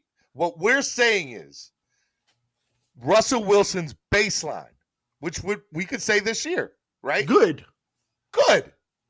He's still a good quarterback with nothing without everything around him. You put things around him, good offensive line, good running game. He becomes a great quarterback. Because I've never said Russell Wilson was elite. Everybody else said that because of his rookie. And you're saying that Tua cannot become that. He can become with good everything around him. Because his baseline is average. Russell Wilson's baseline is good. You put everything around him, he becomes great. I never had him as an elite quarterback, in my opinion, elite. Some people do. I just say he's a great quarterback with everything around him. Without everything around him, the argument, by the way, can be made for him to be elite. Flip flopper. Yeah, the argument could be made, but that's just where I am. We agree to disagree. Elite is only made, by the way. Elite is only made in the playoffs. Justin Herbert, I don't call him elite. We're all not perfect, Cameron, except the 72 Dolphins.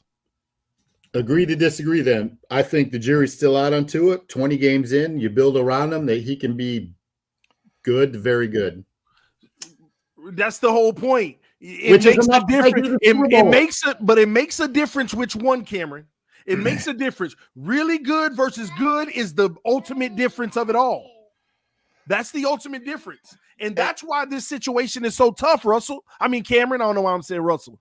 That's why this situation is so tough, because I actually feel you, bro. because he's like, gosh, like his baseline is like so close to what you need to be able to be considered, can take that leap. But a lot of people have lowered to a ceiling now. A lot of people has lowered his ceiling, and it's just under what he needs to be. So he'd have to make this drastic change, bro. So and this is the sad part about it, Cameron. If they put everything around Tua, we're still going to be blinded by the fact that you get better results. See, I told y'all. You ain't see, listen, I'm telling y'all now, they go get a great O-line in the run game. Tua Tagovailoa is supposed to be better. He's going to be better. Everybody's going to be saying, I told you so, but the end result will still be the same, a playoff exit. And by the way, I will also say TD is also saying, and you can say, well, he's just leaving himself open so that if it does happen. No, he's saying there is a very small, distinct possibility that Tua could win a couple of playoff games and get to a Super Bowl. But everything would have to be perfect in order for that to happen. His play, the team around him, everything. And the quest for perfection is 10 times harder than just going to get one of them dudes and building whatever you can around them. And the numbers state that over the last 16 years, 64, 0 out of 64. So Tua would have to do something that's never been done in the NFL in the last 16 years. We don't know that Tua cannot get there. That's my point. But the numbers state that it's more than unlikely to happen. We don't. You're right. It is possible that he can, Cameron. But what's the probability? If he becomes more consistent. So what's the Cameron? What's the probability? Grows as a quarterback. Cameron, he can get there. Tua Tagovailoa, for everybody in the back, Tua Tagovailoa can win a Super Bowl with us. All I'm asking you is, what's the probability? Based off of data, what's the probability? It's slim to none, but we'll ignore that. So, Cameron, if you want to go off a possibility instead of probability, I want you to empty your savings account, empty your checkings account, you cash out all your retirement, and go put it all Miami sports music. Go put it all in lotto tickets. Will you do that? Will you do that, Cameron? Just send it to already done. No. Well, I hope that ain't all you got.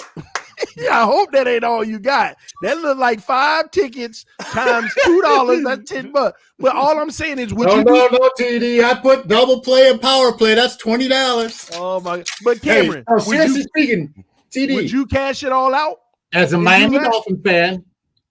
No, because I'd never do that. I don't care. Why? Because of the safety of the bet, right? Because the probability of you actually winning. But because if the lotto was pick one number between 1 and 10, as a Dolphin fan, you could win $100 million, you'd go spend your money on it, right? As a Dolphin fan, TD, as a Dolphin fan, right? Let's keep it in our atmosphere here. Mm-hmm. When have we selected an opportunity at quarterback position that gives us a better probability?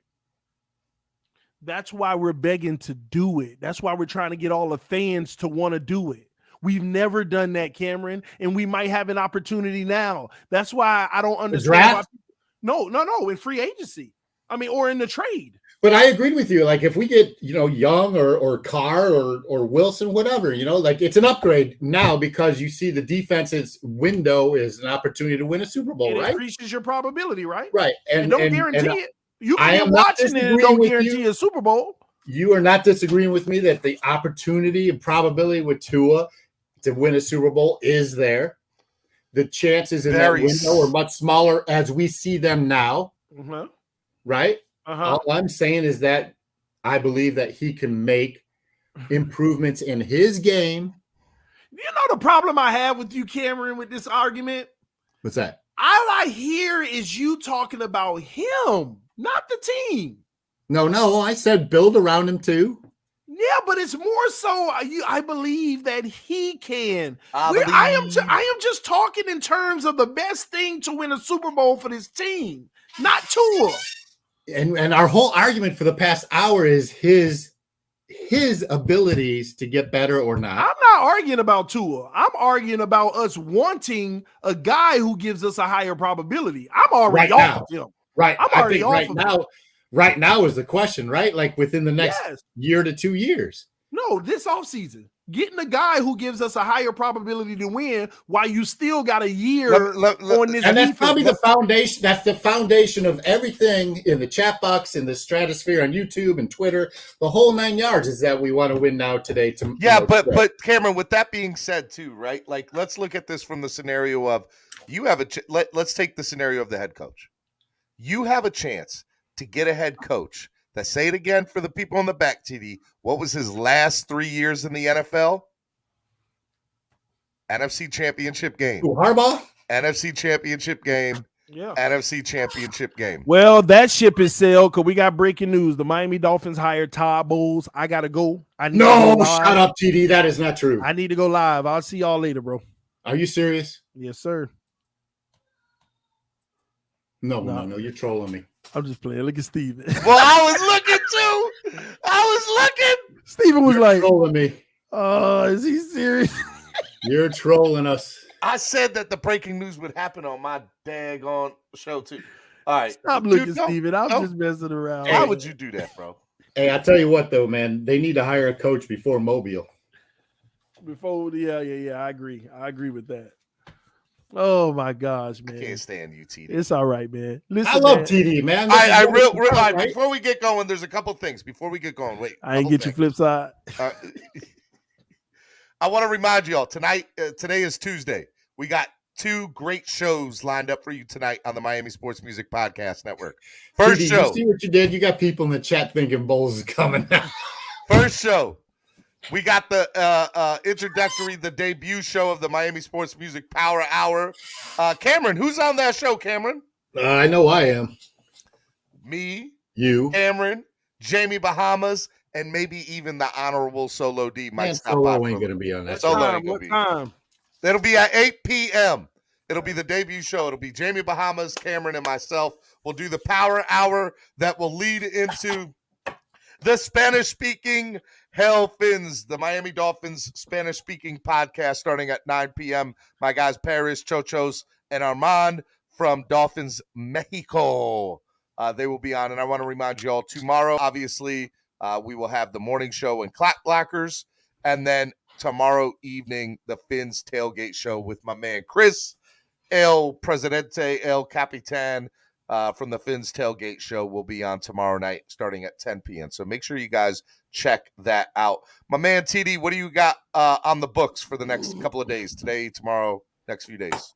Just each evening, probably after y'all show, I'll be live somewhere around that time after y'all done just chopping it up with some people, talking about next steps and stuff for this team.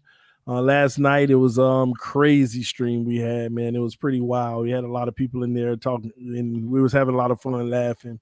It looks like I got Twitter ablaze with the repost of a video that came out that I put out, and they going crazy. A lot of people mad, but a lot of people are like, it's true. And if you go check that video out, remember, the video is not about Tua Tagovailoa's lowlights. It's about listening to the narrative of the woman during the lowlights. That was my purpose of posting it. That was my purpose of getting a point across. It's not about just shaming him and posting his lowlights. It was about what the woman was saying during the lowlights. Is an example of our fan base right now. With the paternity, with the relationship, y'all know the guy. It wasn't Maury Povich, but what's the other guy? Steven with the ball head. Oh, the guy, Steven. No, it was he was what's his face's security guard. Yeah, Steve, right? Yeah. So he said on that clip of Tua's lowlights, he's basically, it was one of his most viral shows that he ever did, where a guy did a woman so wrong and he was just terrible. Like everything he did, messed around everything, right? And the audio is playing saying, this is your guy, and she's just still saying, that's my man. I'm sticking with him. No matter what, I'm riding with him. And that's what the video was really about. Steve Wilkos, appreciate that, y'all. It's not just the highlight Tua's lowlights. It's what we're doing as a fan base, that no matter what this kid does, he's our man. We're sticking with him. And it was an analogy basically showing you that it's more about the fans and not Tua. But people are mad on Twitter. Oh, how could you do this to Tua? And some people are like, this is funny and it's true. Get the message behind it and not just the what you see in video. I don't even think some people clicked on it to listen to it. They just watched it raw on Twitter. You know how you got to click on it to listen to it? I think they just watched it. They want me to play it, but I can't. It's got no. It's a copyright. It's a copyright. Yeah, because I got a copyright last night playing it on my show. Yeah. So I got my strike. But yeah, man, I got to figure out a way to make it though without a copyright because it's pretty darn good, man. But anyway, man, that's it, man. I'm good. Big things coming, man. Y'all stay tuned. I know, man. You doing your thing over there, TD. I love you, man. Thank you for coming on and co-hosting with Cameron. I love you, brother. Hey, you too, TD. I appreciate you, man. Anytime. All right, guys. For TD Fins Talk, Cameron 954. This has been the #1 Miami fan morning show. Hey, if y'all like it, please reshare it. Let people know. I want to give a big thanks to Daniel Oyefusi from the Miami Herald this morning for coming on as he does each and every Tuesday. Tomorrow, guys, tomorrow is going to be a great show. Let me tell you what I got lined up for tomorrow. Tomorrow, I'm going to have Xavier Scruggs on at 9:30, which will be great. And then I'm also going to have David DeWork on at 10. David DeWork actually might change. I'm not sure yet, but that'll be on. And then after we do that, we're going to do Mortal Kombat Wednesdays. We're going to have it'll be a crazy show tomorrow because I haven't had an open forum in a few days, Cameron. So I'm sure that I know the fans are wanting that. So I know a lot of people got a lot to say. It's been 1 week since you had Mortal Kombat Bloodbath. I know. Oh, 1, 2, 3, 4 says no more panels. No. We're gonna have panels. I had, Monday is Dono and Daniels. Tuesday just happened to work out this way because I've been asking TD to come on in the mornings. But tomorrow we will have a panel. I promise y'all on everything after the morning show after Xavier Scruggs, which I'm really excited to talk to Xavier about because the Major League Baseball met yesterday and they're meeting again today. And then tomorrow. Von 94 says Steven got all Hollywood on us. That's not true. I didn't. Look, it's the off season. I'm playing around with different. I'm not getting rid of panels. See, people getting mad at me, Cameron. I can't. Look, there will be panels. There'll be multiple panels. I love you guys. Esther, that's why we're here, for your entertainment, Esther. All right, man. Dude, tonight's going to be a fun show. I'm super excited for tonight. We'll talk about this, among other things, and the coaching candidate. We'll dive into that during the Miami Sports Music Power Hour tonight at 8 p.m. Make sure you guys check it out. We'll see you there. All right, y'all be good. This is Miami Sports Music's podcast network #1 Miami fan morning show, Clap Blackers. We'll see y'all tonight. Peace. Have a great day.